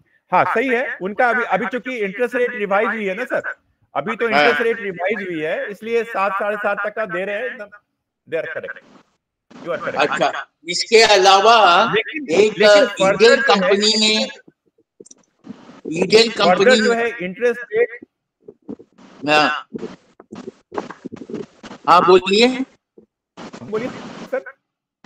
हाँ हम बोल रहे थे, और एक प्राइवेट कंपनी ईडल शेयर वाली है, वो बोल रही थी कि इंडियन कौन है उसका फिक्स डिपॉजिट है उसका 9.16% है। मैं ये सजेस्ट करूंगा, other than government, other than post office, आप कहीं पे भी अपने फिक्स डिपॉजिट को पैसे नहीं डालिए सर। इवन वो अच्छा, तो पोस्ट ऑफिस तो 5 साल के लिए फिक्स डिपॉजिट रख लेता है। हाँ, और आप नेशनलाइज बैंक में एफडी पैसा नेशनलाइज बैंक या इसमें ही रखिए, अदरवाइज अच्छा। आप प्राइवेट वाले हैं, क्योंकि हमारे पास कई ऐसे उदाहरण हैं कि लोगों के फिक्स डिपॉजिट के पैसे कंपनियों कॉर्पोरेट फंड में फंसे हुए, और उसका अच्छा। एक आपका एस्कॉर्ट का नाम सुना होगा, एस्कॉर्ट अपनी बहुत पुरानी कंपनी है, उनके एफडी फंसे लोगों के, और अभी भी लिटिगेशन में है। अभी आपने इसका नाम सुना, क्या नाम है, रियल एस्टेट की कंपनी थी, चंद्रा सर जो अंदर हैं। हाँ, और एक और है सर, HSBC। हाँ, इन लोगों का इतिहास रहा है सर, कहीं ना कहीं डिफॉल्ट करेंगे, कितनी भी बड़ी कॉर्पोरेट हो। तो अवॉइड द प्राइवेट, जो प्राइवेट प्लेयर्स के जो एफडी है 9% दे, 9.5% आपको दे रहे हैं, इसका मतलब है कि आपको रिस्क प्रीमियम दे रहे हैं। वो जो आपको दे रहे हैं इसका मतलब है they are giving you a risk premium. आप जो रिस्क ले रहे हैं ना उसका वो प्रीमियम एडिशनल परसेंटेज के रूप में दे रहे हैं। So please avoid. अच्छा सर, एक चीज और पूछना है। हमारा जब हार्ट अटैक हुआ था, हम एक इंश्योरेंस फैमिली चला रहे थे, फैमिली इंश्योरेंस चला रहे थे। उसमें हम 25,000 पर मंथ देते, पर मंथ पर एनम देते थे, पर एनम देते थे। हाँ, तो हमने 3 साल पैसा दिया। फिर हमको हार्ट अटैक हुआ तो उसको इन कैश किया, तो हमारे आदमी ने लिखाया कि इनको शुगर 10 बरस से है। हमारा वो पैसा फॉरफिट कर लिया।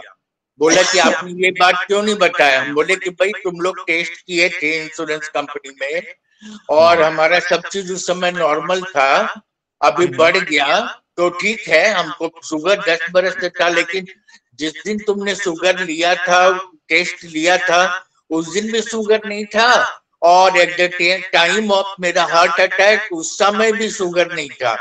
तो तुमको लेकिन उसने फॉरफिट कर लिया। तो मेरा 60,000 या 80,000 रुपए 4 महीने का दिया था, वो फॉरफिट कर दिया। और उसका हार्ट अटैक का मेदांता में दिल्ली में पेमेंट हमने पूरा अपने पैसे से किया। मैं अभी आपको मैं इसका जवाब देता हूं सर। आप केवल 2 मिनट वेट कीजिएगा, मैं तुरंत आपको पूरे क्लॉज के साथ इसका जवाब देता हूं। 2 मिनट केवल आप वेट कीजिए, है ना। हाँ।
हाँ सॉरी सर, हाँ इंतजार कर।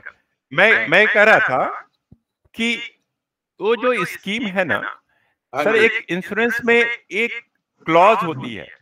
उस क्लॉज में क्या होता है ना, उस क्लॉज में लिखा हुआ है, उस क्लॉज में लिखा हुआ है इंडेमनिटी जो है वो ऑनस होती है क्लाइंट के ऊपर, कि जब आप फॉर्म भरते हैं ना तो कई बार क्या होता है कि हम लोग अपने एजेंट के बहकावे में आकर कुछ चीजें सप्रेस कर देते हैं।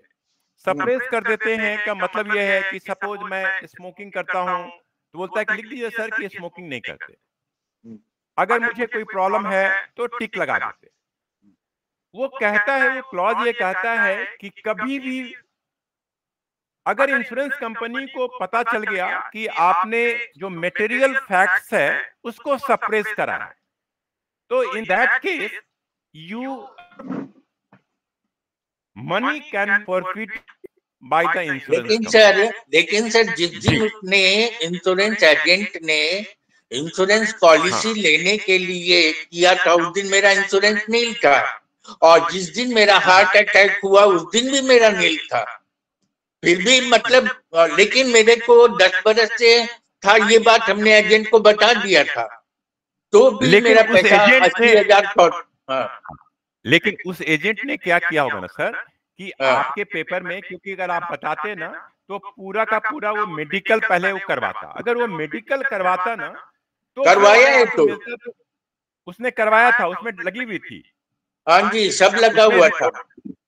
हाँ तो फिर तो रीजन नहीं होनी चाहिए। अगर आपने किया हुआ फिर है, हमने एक फॉर्म, फिर हम सोचे कि अब अपने लाइफ को बचाएं कि अभी इससे झगड़ा करें, केस कास्ट करें, ये सब क्या करें, तो फिर हमने छोड़ दिया। जनरली यही होता है सर कि क्योंकि फिर दूसरा अटैक भी हो गया, संग दूसरा अटैक भी हो गया, फिर पेसमेकर भी लग गया, तो मेरे पास टाइम ही नहीं था। पहले तो लाइफ बचाना जरूरी था, तो मेरा पैसा वो पूरा 80,000 डूब गया।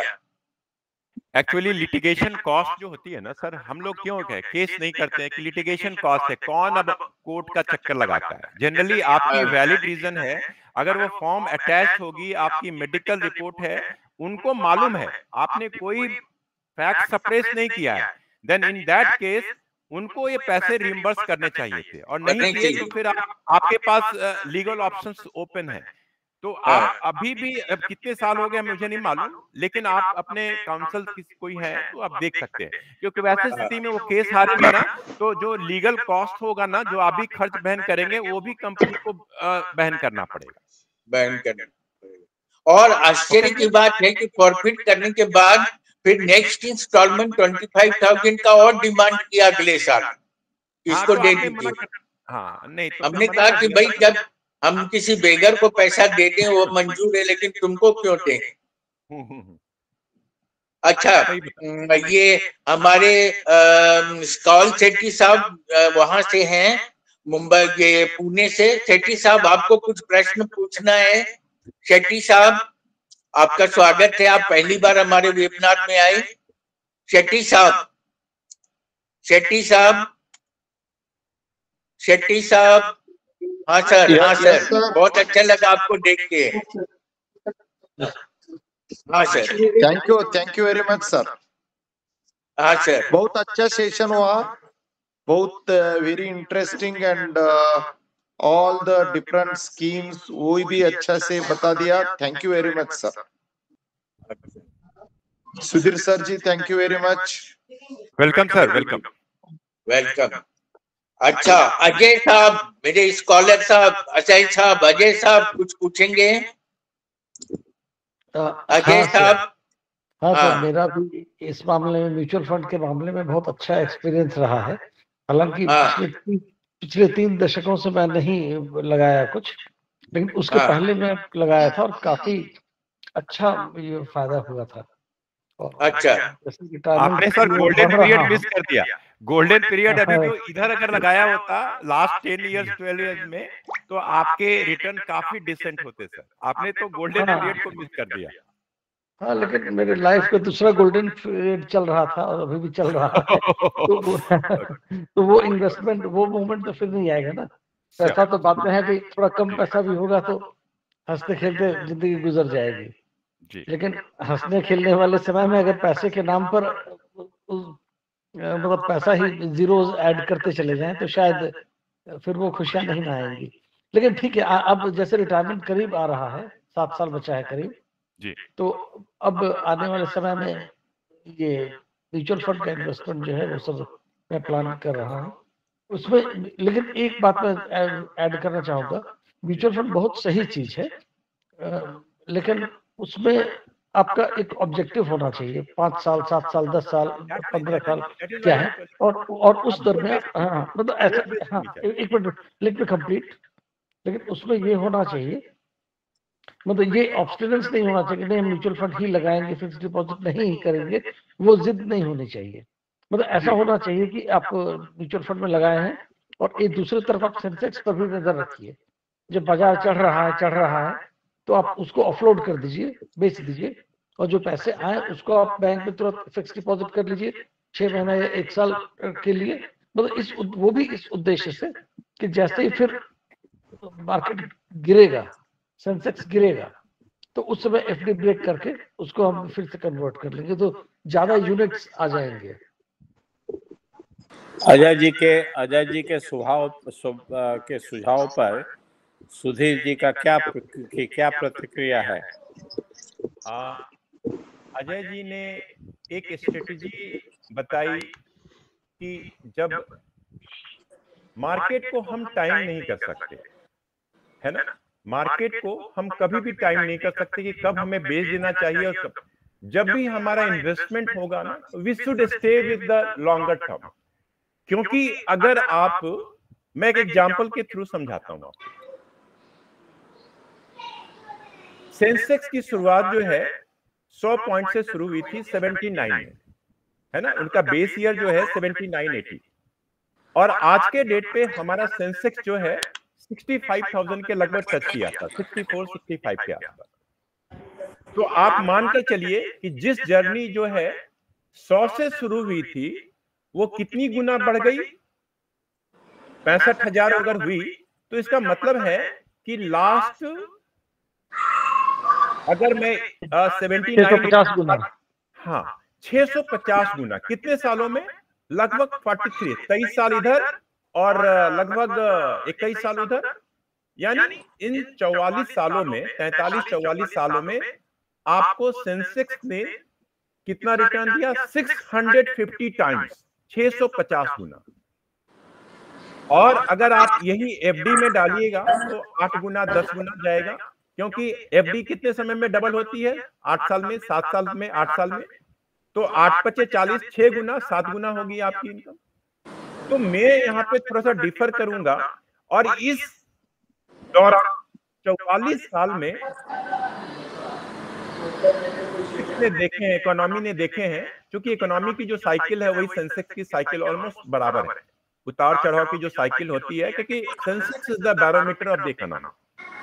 तो आप देखें इसमें 2008 का जो 8 का जो मंदी है वो भी है, इसमें पैंडेमिक भी है, इसमें कई वॉर हैं, इसमें रसिया यूक्रेन का वार भी शामिल है, इसमें अपना 2011 का जो प्रॉब्लम हुआ था चाइना का वो भी शामिल है, इसमें ईरान इराक का युद्ध भी है, इसमें हर्षद मेहता कांड भी है, इसमें XYZ जितने कांड हैं सारे कांड से इसमें कितने सरकार आई, कितनी गई, कितनी पॉलिसियां चेंज हुई, सेंसेक्स ने सबको एब्जॉर्ब करके 650 गुना रिटर्न दिया। तो आप सोच सकते हैं, तो आप अपने लक्ष्य को निर्धारित कीजिए।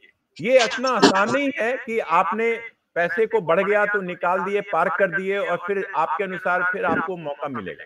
जनरली इसकी पूरी साइंटिफिक रीजन है, हमारे पास ये स्लाइड अभी है नहीं तो मैं दिखाया कि अगर आपने 6 महीने का गोल्डन पीरियड अगर मिस कर दिया या 1 साल का गोल्डन पीरियड मिस कर दिया तो आपके फंड पे कितना बड़ा इफेक्ट आता है वो उस चार्ट से मैं बता सकता।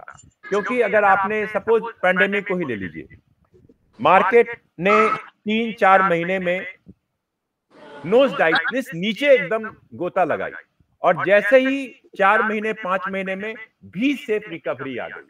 यानी उस समय जिसने भी पैसा लगाया उसके 6, अगर आप 2021-22 का रिटर्न देखिएगा लोगों का तो 60%, 55%।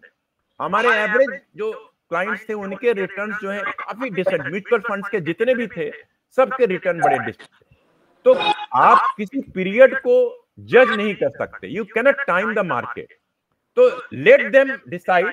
हाँ, कुछ स्ट्रेटजी हो सकती है कि हमारे पास भाई हमको लगता है, क्योंकि एक्चुअली होता है ना कि हम अपने जो बिहेवियरल फाइनेंस का यहाँ पे रोल, क्योंकि आज के डेट में इन्वेस्टमेंट में बिहेवियरल फाइनेंस का एक बहुत बड़ा रोल है। ह्यूमन जो एक नेचुरल ह्यूमन कैसे बिहेव करता है किस अलग अलग कंडीशन में, उसको भी हम लोग ध्यान में रखते हैं। आप हमें ये बताइए सुधीर जी कि आए दिन रोज हम सुनते हैं कि बड़े एक लोग विड्रॉ करते हैं पैसा और सेंसेक्स फॉल करता है, फिर 3 दिन के अंदर ही सेंसेक्स राइज करता है, ये क्यों होता है? देखिए, सेंसेक्स जो राइज करने का सिंपल सा लॉजिक ये है, I am talking in the context of profit booking. ये जो विड्रॉल्स होते हैं, ये जो फॉल करता है, suddenly if it falls, the Sensex falls, this is partly because of panic action or deliberate action of withdrawing maybe both money for profit booking.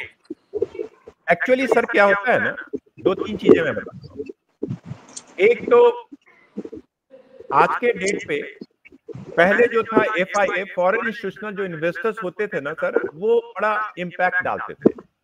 अब आप देखते होंगे कि मार्केट में जो FII कब एंट्री मारते हैं, कब उनका इन्वेस्टमेंट होता है, कब एग्जिट होता है, पता ही नहीं चलता। क्योंकि हमारे यहाँ जो खुद का इन्वेस्टमेंट जो है ना, DIA का, डोमेस्टिक इंस्टीट्यूशनल इन्वेस्टर्स का, वो खुद इतना ज्यादा बड़ा है। इवन स्मॉल इन्वेस्टर्स का आप ले लीजिए, अगर आप देखिए तो SIP के रूप में हर महीने 14 से 15 हजार करोड़ रुपए आ रहे हैं हर महीने। 14,000 15,000 करोड़ रुपए SIP के रूप में स्मॉल इन्वेस्टर्स का पैसा आ रहा है। तो अगर किसी ने बेचा, रीजन कुछ भी हो सकती है, जैसे अभी अचानक लगा कि भाई इजराइल पे अटैक हुई और वर्ल्ड वार की ओर एक ऐसा लोग, तो कुछ लोग जिन्होंने पैसे पहले लगाए हुए थे और उनको अच्छा रिटर्न मिला था, तो वो कोशिश करेंगे कि कुछ पैसे निकालकर सेफर साइड में डाल दे, क्योंकि मार्केट अगर गिरेगा तो फिर मैं इसको लाऊंगा पैसे। सोच किसी की कुछ भी हो सकती है, लेकिन ये actually demand and supply and various reason है। ऐसा नहीं होता कि फंडामेंटल्स रातों रात चेंज हो जाती है। अगर आप देखेंगे 3-4 दिनों का पीछे का पेपर, तो आप देखेंगे कि इन्वेस्टर्स के 3 लाख करोड़ स्वाहा हो गए, 5 लाख करोड़ रुपए स्वाहा हो गए। कल का आप देखेंगे तो इन्वेस्टर्स ने एक इतने कमा लिए। तो ये सब चलता रहता है। तो लोगों का यहाँ पे दोनों हर तरह के प्लेयर हैं, स्मॉल इन्वेस्टर्स भी हैं, इंस्टीट्यूशनल प्लेयर्स भी हैं, आपने डोमेस्टिक इंस्टीट्यूशनल इन्वेस्टर्स भी हैं, फॉरेन इंस्टीट्यूशनल इन्वेस्टर्स हैं, कई यूनिवर्सिटीज के फंड हैं, कई पेंशन फंड के फंड हैं, कई म्यूचुअल फंड्स के पैसे हैं। कब कौन पैसा लगाएगा और निकालेगा, नोबडी नोज। तो ये सर, ये तो थोड़ा अनएथिकल भी लगता है कि आप यह सोच करके ही पैसा निकालते हैं कि आज गिरेगा सेंसेक्स और परसों हम फिर वही स्टॉक सब फिर ले लेंगे ताकि हमको प्रॉफिट मिल जाए। कहीं से भी हर आदमी, हम भी अगर इन्वेस्टमेंट करते हैं तो हमारा भी प्रॉफिट बुक करने का अधिकार है। ये लॉ ये कहीं नहीं कहता है कि ये अनएथिकल है। मुझे लगा हमने अगर अपने रिटर्न का दायरा बनाया हुआ था कि जिस दिन 15% का रिटर्न मिलेगा मैं अपने इन्वेस्टमेंट को कन्वर्ट कर लूंगा सेविंग्स में और एफडी में डाल, जिस दिन मुझे 15% का मिल गया मैं अपने, तो ये प्लान कोई भी कर सकता है। इंस्टीट्यूशनल भी, उनको भी जवाब देना होता है, उनके इन्वेस्टर्स को जवाब देना होता है। तो ये कहीं से भी अनएथिकल नहीं है, प्रॉफिट बुक करना कहीं से भी अनएथिकल नहीं है। हाँ, क्योंकि मतलब शेयर में हम लोग पैसा तो इसीलिए लगाते हैं कि ज्यादा लाभ मिले। तो यदि हमने अभी 10 रुपए में खरीदा और बाद में जब शेयर का दाम 50 हो गया, 100 हो गया, तो हमने बेच दिया, तो क्या अनएथिकल हो सकता है क्या? इन्वेस्टमेंट का जो उद्देश्य होता है, एक तो होता है रिटर्न, गुड रिटर्न, दूसरा होता है कैपिटल एप्रिसिएशन। हम पैसे इसीलिए लगा रहे हैं कि हमारा कैपिटल एप्रिसिएट करे, और हम उस पर टैक्स देते हैं। जो कैपिटल एप्रिसिएट हो रहा है, जो कैपिटल गेन कर रहे हैं, उस पर हम टैक्स दे रहे हैं सरकार को भाई। तो कब ये डिसाइड करेंगे? हम डिसाइड करेंगे ना। कोई तो ये अनएथिकल कैसे हो सकती है? अनएथिकल अगर हम कोई ऐसे मींस के थ्रू, जैसे टैक्स सेव करने के लिए हम अपने लॉस में बेच दें और फिर नेक्स्ट डे खरीद ले, तो वो हो सकता है कि आप किसी पॉइंट से बोल सकते हैं कि जो टैक्स लॉस जिसको कहते हैं, टैक्स सेव करने के लिए हम अपने लॉस में बेच रहे हैं पोर्टफोलियो को और फिर नेक्स्ट डे खरीद रहे हैं, वो समहाउ ये हो सकती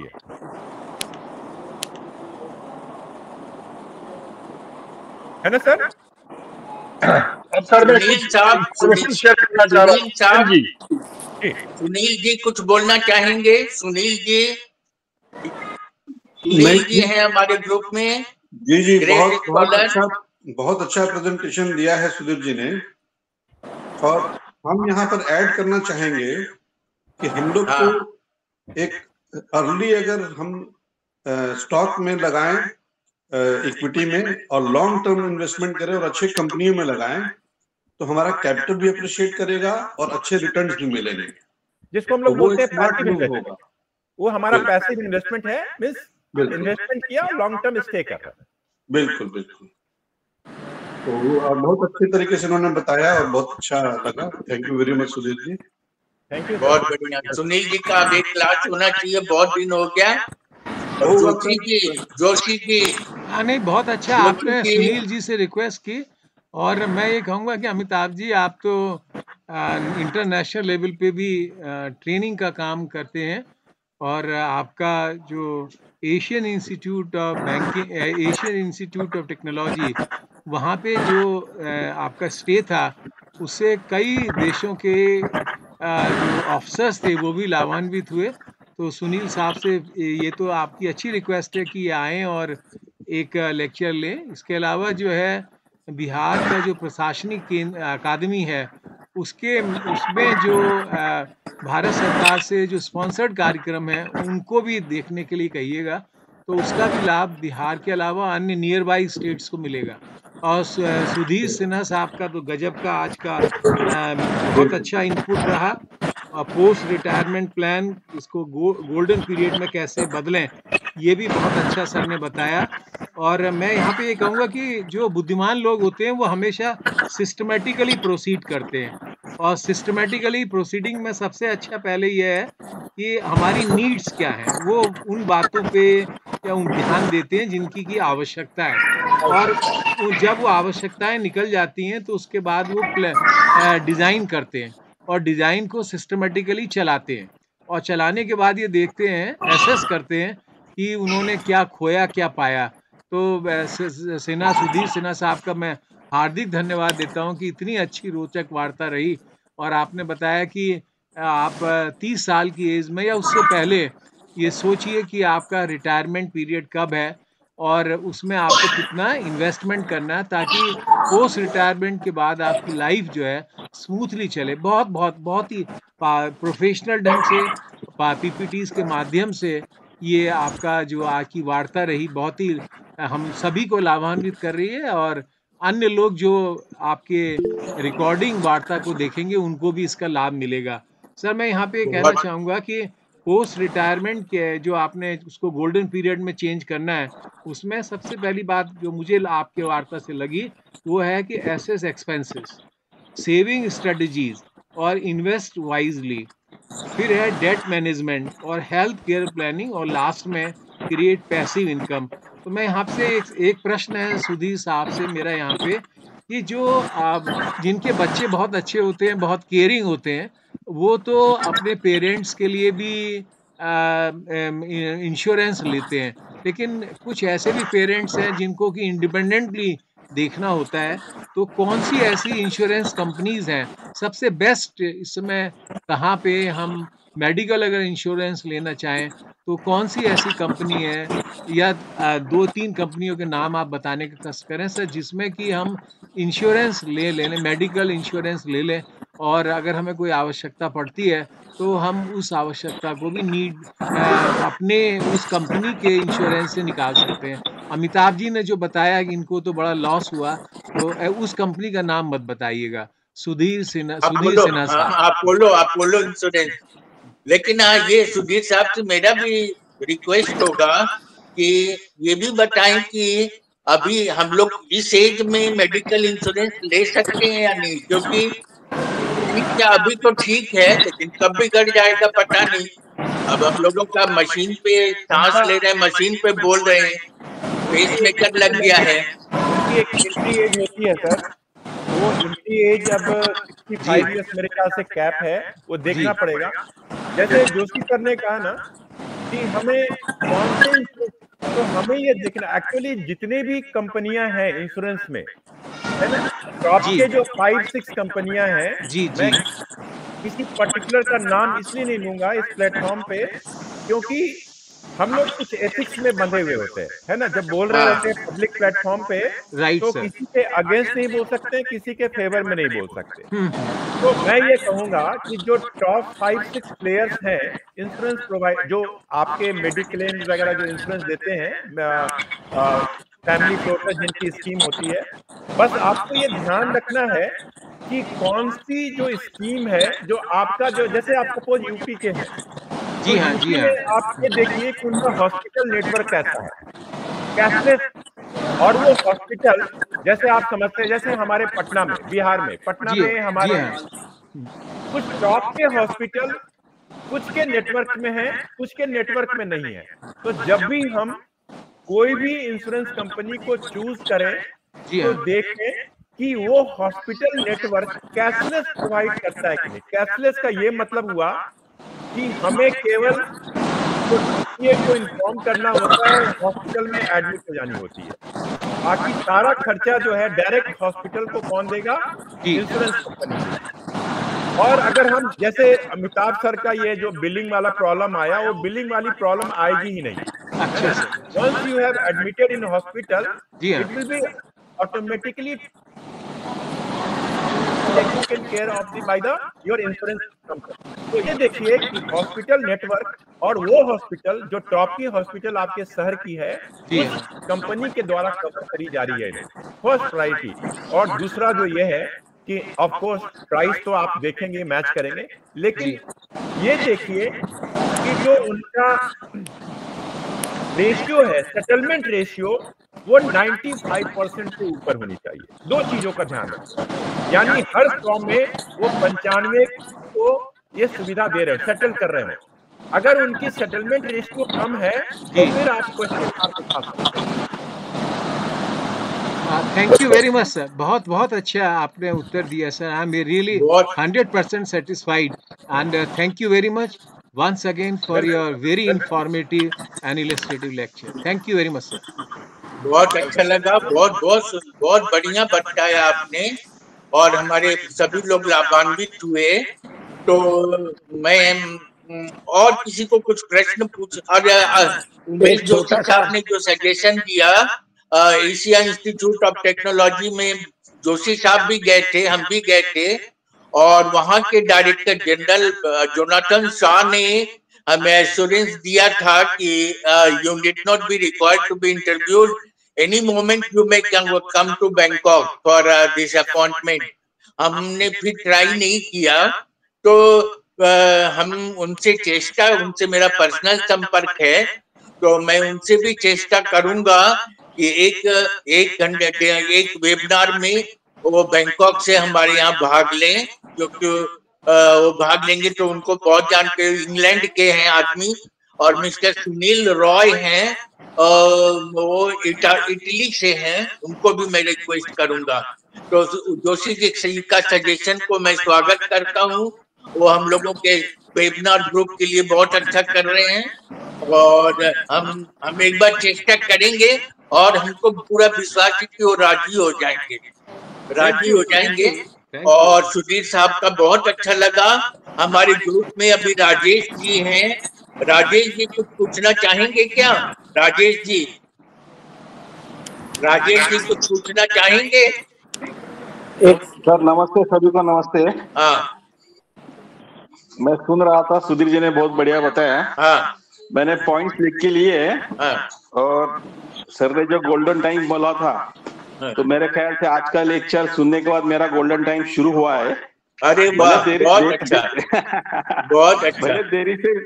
भले देरी से सही, मगर ठीक है, देर आए दुरुस्त आए।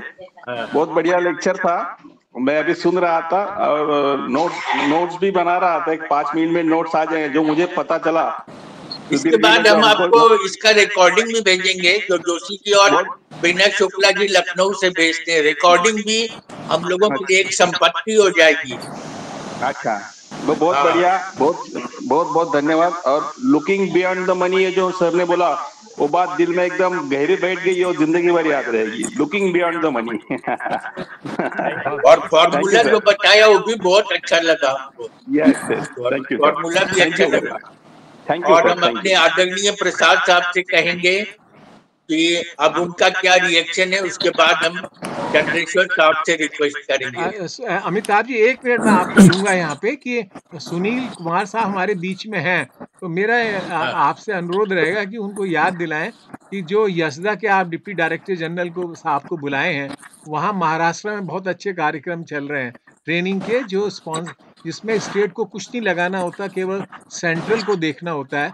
तो बिहार के अंदर भी ये कार्यक्रम चले, इस पे किसी फ्री टाइम में आप सुनील कुमार जी से बात करिएगा। हाँ, जरूर। हम काल शेट्टी साहब तो हैं अभी भी। शेट्टी साहब, हम आपका भी एक लेक्चर सुनना चाहेंगे यशदा पर। आप बताएं कि यशदा कैसे काम करती है और इतना सक्सेस उसको कैसे मिलता है। और हमने देखा सारा इंतजाम बहुत अच्छा था वहां पर, हम लोगों ने, क्या सभी लोगों ने एंजॉय किया? ये डीटीएच में हमारे डीजीडी साहब भी हमारे पार्टिसिपेंट थे, लेकिन उन्होंने कभी अपना ईगो नहीं दिखाया, इतने बड़े आईएएस होकर के, और इतना बढ़िया भाग लिया। और राजेश रिठे भी आए थे अभी, और सुनील साहब से रिक्वेस्ट करेंगे कि बिहार में एक बार हमने खूब जोर से ट्रेनिंग का शुरू किया था जब मैं विभाग में डिप्टी डायरेक्टर था, तो अब यहाँ पर भी हम लोग फिर से शुरू करें, ऐसा कुछ उपाय किया जाए। जब तक मैं जिंदा हूँ तब तक कोई अच्छा काम करके, हम लोग यादगार काम करके फिर हम दुनिया से जाएं तो अच्छा रहेगा। तो ये हम काल सेठी साहब से अनुमति चाहेंगे जो एक लेक्चर के लिए अपना अनुमति प्रदान करें। काल शेट्टी साहब। यस सर, हम डिस्कशन करेंगे, कोई दिक्कत नहीं है, कर देंगे सर। अच्छा ठीक है, बहुत बढ़िया, वेलकम हमारे एक डिस्कशन में। शेट्टी साहब बताएंगे कि यहाँ का एडमिनिस्ट्रेटिव ट्रेनिंग इंस्टीट्यूट पुणे का किस तरह से काम करता है, और अपने यहाँ के इंस्टीट्यूट से यूपी के इंस्टीट्यूट से सर करेंगे मैं जोशी साहब, और बिहार के इंस्टीट्यूट से हम करेंगे। तो इसके बाद मैं चंद्रेश्वर खान साहब का अमृत बानी सुनना चाहूंगा। इसके बीच में यदि हमारे आदरणीय प्रसाद साहब कुछ बोलना चाहें तो बोलें। प्रसाद साहब।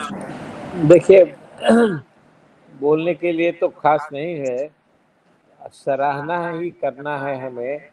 बहुत सुंदर वार्ता हुए, इसके बारे में अपनी मधुर वाणी चंद्रेश्वर जी बताएंगे ही। हमें एक छोटा सा क्वेरी है, उसको सामने रखना चाहता हूँ। हमारे सर्वेंट्स को हम रिकरिंग डिपॉजिट पोस्ट ऑफिस में करते जाते हैं। हम जानना ये चाहते हैं कि बाय कंपैरिजन इसमें इंटरेस्ट जो रेट हमको मिलता है it is better than the fixed deposit. तो ये इतना, इसमें हम लोग क्यों नहीं अपने सेविंग्स को रिकरिंग डिपॉजिट को क्यों नहीं प्रेफर करते हैं? हमने किसी से सुना नहीं है ऑफिसर्स को, हमारे कलीग्स को, कि they have put their money in recurring deposit, but my wife keeps on regularly. Gentleman जो एजेंट है वो ठीक समय पर आ जाते हैं और पैसे लेके जाते हैं।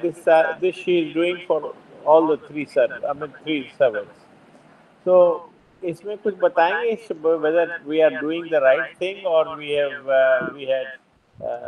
there was a better choice available which we have missed?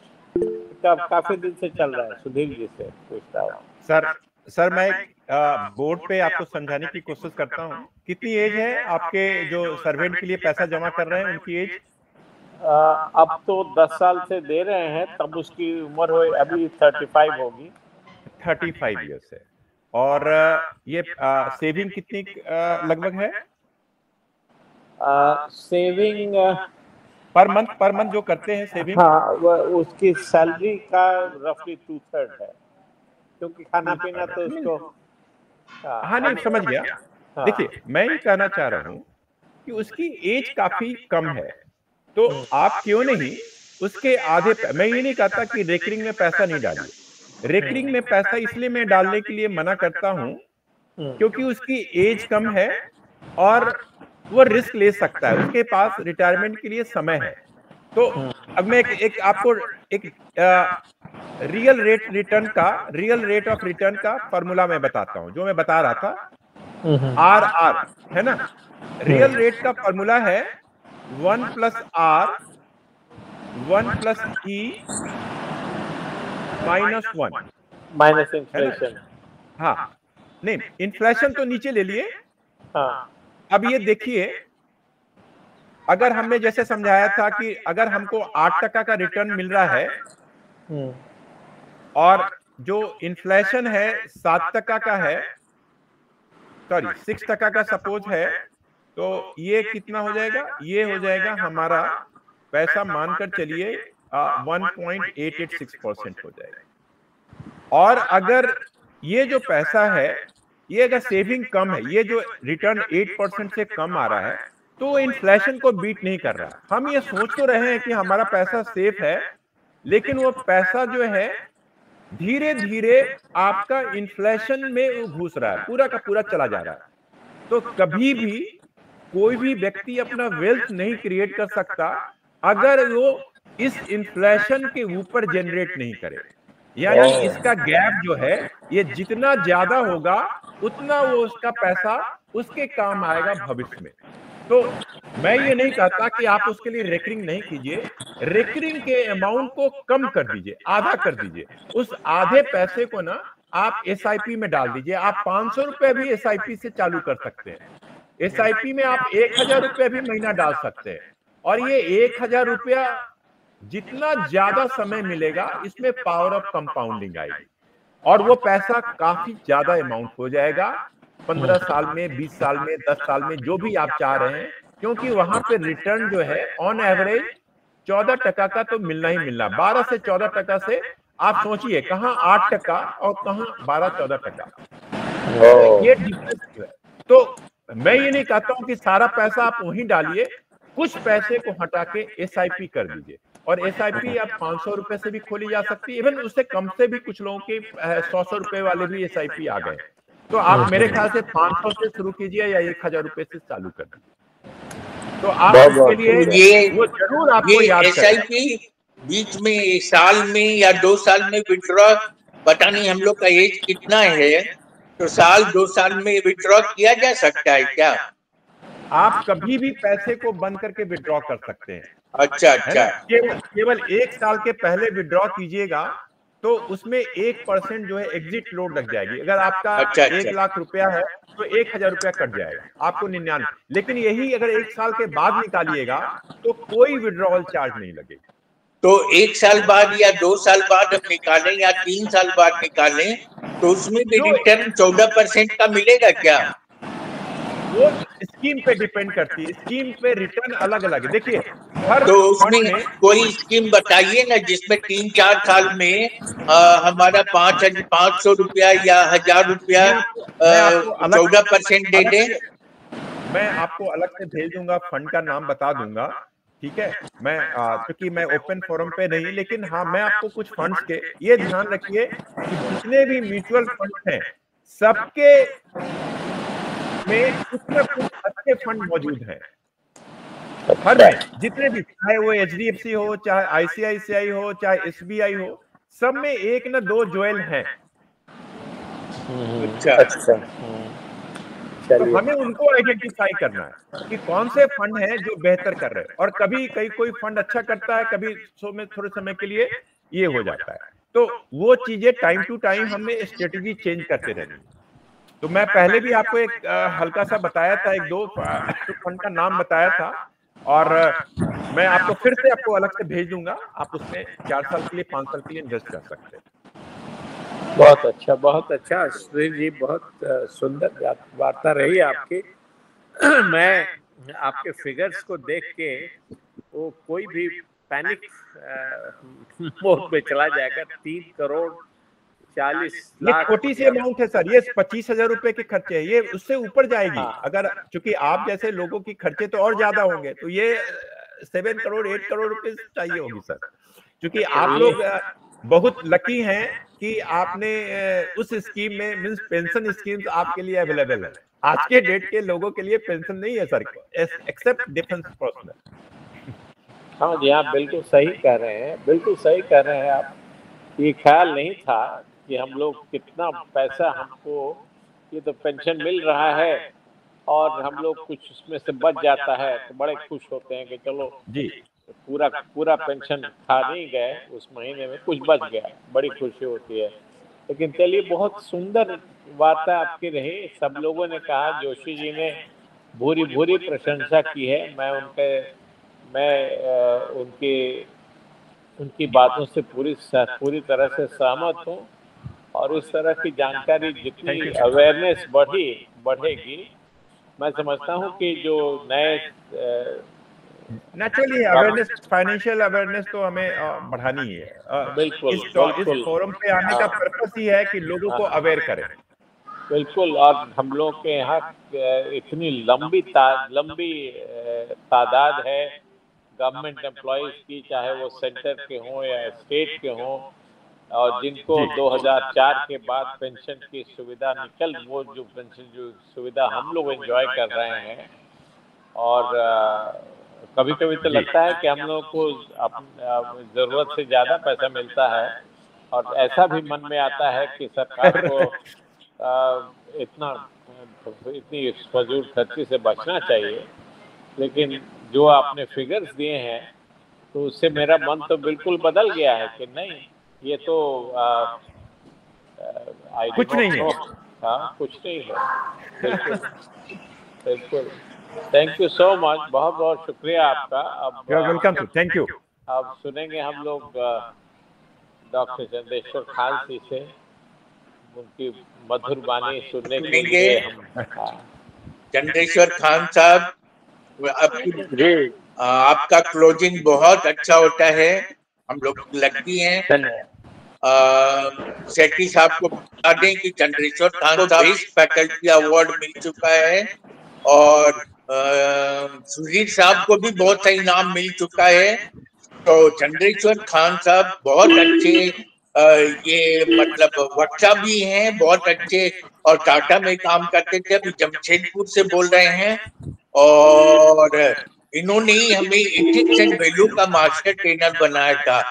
अभी इथिक्स एंड वैल्यू का मास्टर ट्रेनर ये स्विट्जरलैंड में है, अरुण वाकलू कश्मीर के, वो हमारे ग्रुप के मेंबर हैं, उनको भी मैं एक दिन आमंत्रित करूंगा। चंद्रेश्वर खान साहब के आशीर्वाद वचन अब हम लोग सुनना चाहेंगे। चंद्रेश्वर खान साहब, बहुत बहुत धन्यवाद। अमिताभ जी, आप सुधीर जी तो पहले के चुने हुए हैं, और चुनने को आपने जिस तरह से चुना, जिस तरह से आमंत्रित किया, और जिस तरह से लोगों को निमंत्रित किया, और जो इनको सुन पाए, हमारे अंदर में बहुत सारी बातें इनको धन्यवाद के लिए हैं। अर्थ का जो वास्तव में अर्थ समझ जाता है, और जितना समय पर अर्थ समझेगा वो सारे अर्थों में उतना अर्थवान होगा। तो आपको भगवान ने ये विद्या और जो जिसको बोलते हैं कि पारंगत होना, वो बनाया है, और इसको जनमानस में ले जाने की जरूरत है। इस क्षेत्र में हमने एक छोटा सा काम किया, ट्रेनिंग का, टाटा का हेड होने के नाते रिटायरमेंट प्लानिंग को नाम हटा करके, क्योंकि रिटायरमेंट प्लानिंग जब रखते थे तो लोगों को लगता था कि, क्योंकि हमने कहा कि नहीं, आप जब रिटायर होने लगेंगे तब मैं रिटायरमेंट प्लानिंग बता करके क्या करूंगा। आप 40-40 वर्ष के समय में आएगी, तब आप कुछ सोच पाएंगे कि आप कहाँ हैं, कहाँ जाना है। लेकिन उसका व्यवधान ये आ गया कि कंपनी में वॉलंटरी रिटायरमेंट स्कीम चल रहा था, तो लोगों को लगता था कि कहीं हमको उसमें न भेज दिया जाए। लेकिन तब हमने सामाजिक दायरे को, जब भी मैं आपको सुनता हूँ तो मुझे लगता है कि यदि 15-16 साल पहले हम आपको सुने रहते तो टाटा के 20-25 हजार 26 हजार आदमी को बहुत फायदा करवाते। क्योंकि मैं वित्त में बड़ा कमजोर हूँ, लेकिन लोगों के हित में मेरी रुचि रहती है, और भगवान उसी से पारघाट लगा रहे हैं। आपके धन्यवाद के लिए मधुर शब्द ही नहीं, सुमधुर प्रकृति इसके लिए तैयार है। आज से अधिक मधुर रात्रि कभी नहीं होती। तो शरद पूर्णिमा के अवसर पर चंद्रमा शीतलता, उसकी गहनता, उसकी चारुता, उसकी सुंदरता को लिए हुए मैं धन्यवाद देता हूं कि आप लोगों की मन स्थिति और परिस्थिति को जानते हुए कि उनकी स्थिति भविष्य में कैसे हो, ताकि वो 100 शरद 100 बसंत को उन्मुक्ता के साथ देख सकें। जीवे शरदम सतम, रमे शरदम बसंतम, ये फूले फले और जागे इन्हीं शब्दों के साथ मधुबनी जो डिस्ट्रिक्ट है उसका शुद्ध नाम था मधुरवानी। उसी भावना, उसी वाणी से आप जैसे पात्र को जिसमें महापात्र बनने की बहुत बहुत धन्यवाद। और भारत की चांद जैसा, पूर्णिमा के चांद जैसा आप खिलते रहें और पूरे विश्व में निखरते रहें। बहुत बहुत धन्यवाद। Thank you sir, thank you. बहुत अच्छा लगा और आपने इतने बड़े विद्वान का आपने आशीर्वाद मिला और आप इसके काबिल हैं और आप इसकी योग्य हैं। भगवान करे आप दिन दुगना रात चौगुना बढ़ें और हम लोगों के तरफ से बहुत सुंदर शुभकामना। हम लोग आपके ऐसे विद्वान को पा करके धन्य हो गए और आज तो बहुत लोग जुड़े भी थे और हम लोग फिर आपको सुनना चाहेंगे। और कल हमारे पीएन झा साहब बॉटनी के विद्वान वो बोलेंगे रोल ऑफ बायोडाइवर्सिटी। बायोडाइवर्सिटी जैसे आज पूर्णिमा है, शरद पूर्णिमा है, आज शरद पूर्णिमा में मिथिला में के मखाना बेचने का रिवाज है। ये कलकत्ते में जमाई फैक्ट्री में आम बेचने का रिवाज है, मछली बेचने का रिवाज है। तो जगह जगह के चीजों में पंजाब में कुछ और है, बंगाल में और है, महाराष्ट्र में और है। तो हर तरह का अनाज को कल्चर से माने कल्चर को बायोडाइवर्सिटी डिफरेंट तरह का रिवाज जो बना हुआ है उसमें हम कल्चर अपने कल्चर को और अपने अनाज को या अपने सामान को किस तरह से कोरिलेट करें, कोऑर्डिनेट करें, इसका होगा। और बहुत अच्छा एक थीम लेके हमारे पीएन झा साहब आएंगे, उसका लिंकेज मैं अभी तुरंत भेज दूंगा, शाम को भेज दूंगा और कल आप लोगों को फिर उपस्थित देखकर हम लोगों को खुशी होगी। और जो लोग वास्तव में ज्वाइन करते हैं वेबिनार वो लोग लकी हैं, जो लोग वास्तव में ज्वाइन करते हैं, क्योंकि इतने बड़े बड़े विद्वान का संग्रह बस ईश्वर की कृपा से होता है। ये अमिताभ का प्रयास तो थोड़ा मोड़ा वो भगवान करवा रहे हैं, लेकिन वो सब ईश्वर का किया हुआ है, हमारा कुछ किया हुआ नहीं है। इसलिए मैं चाहूंगा कि कल के डेट में भी आप आएंगे। और मालीनाथ साहब को भी बहुत बहुत धन्यवाद, काल शेट्टी साहब को, चंद्रेश्वर खान साहब को, शेट्टी साहब को, प्रसाद साहब को, सबको चरण स्पर्श, राजेश जी, नागेश जी, सुनील जी, उमेश जी, सबको प्रणाम। और हम लोग कल फिर मिलेंगे। धन्यवाद, धन्यवाद, थैंक यू, धन्यवाद thank you sir. Very much.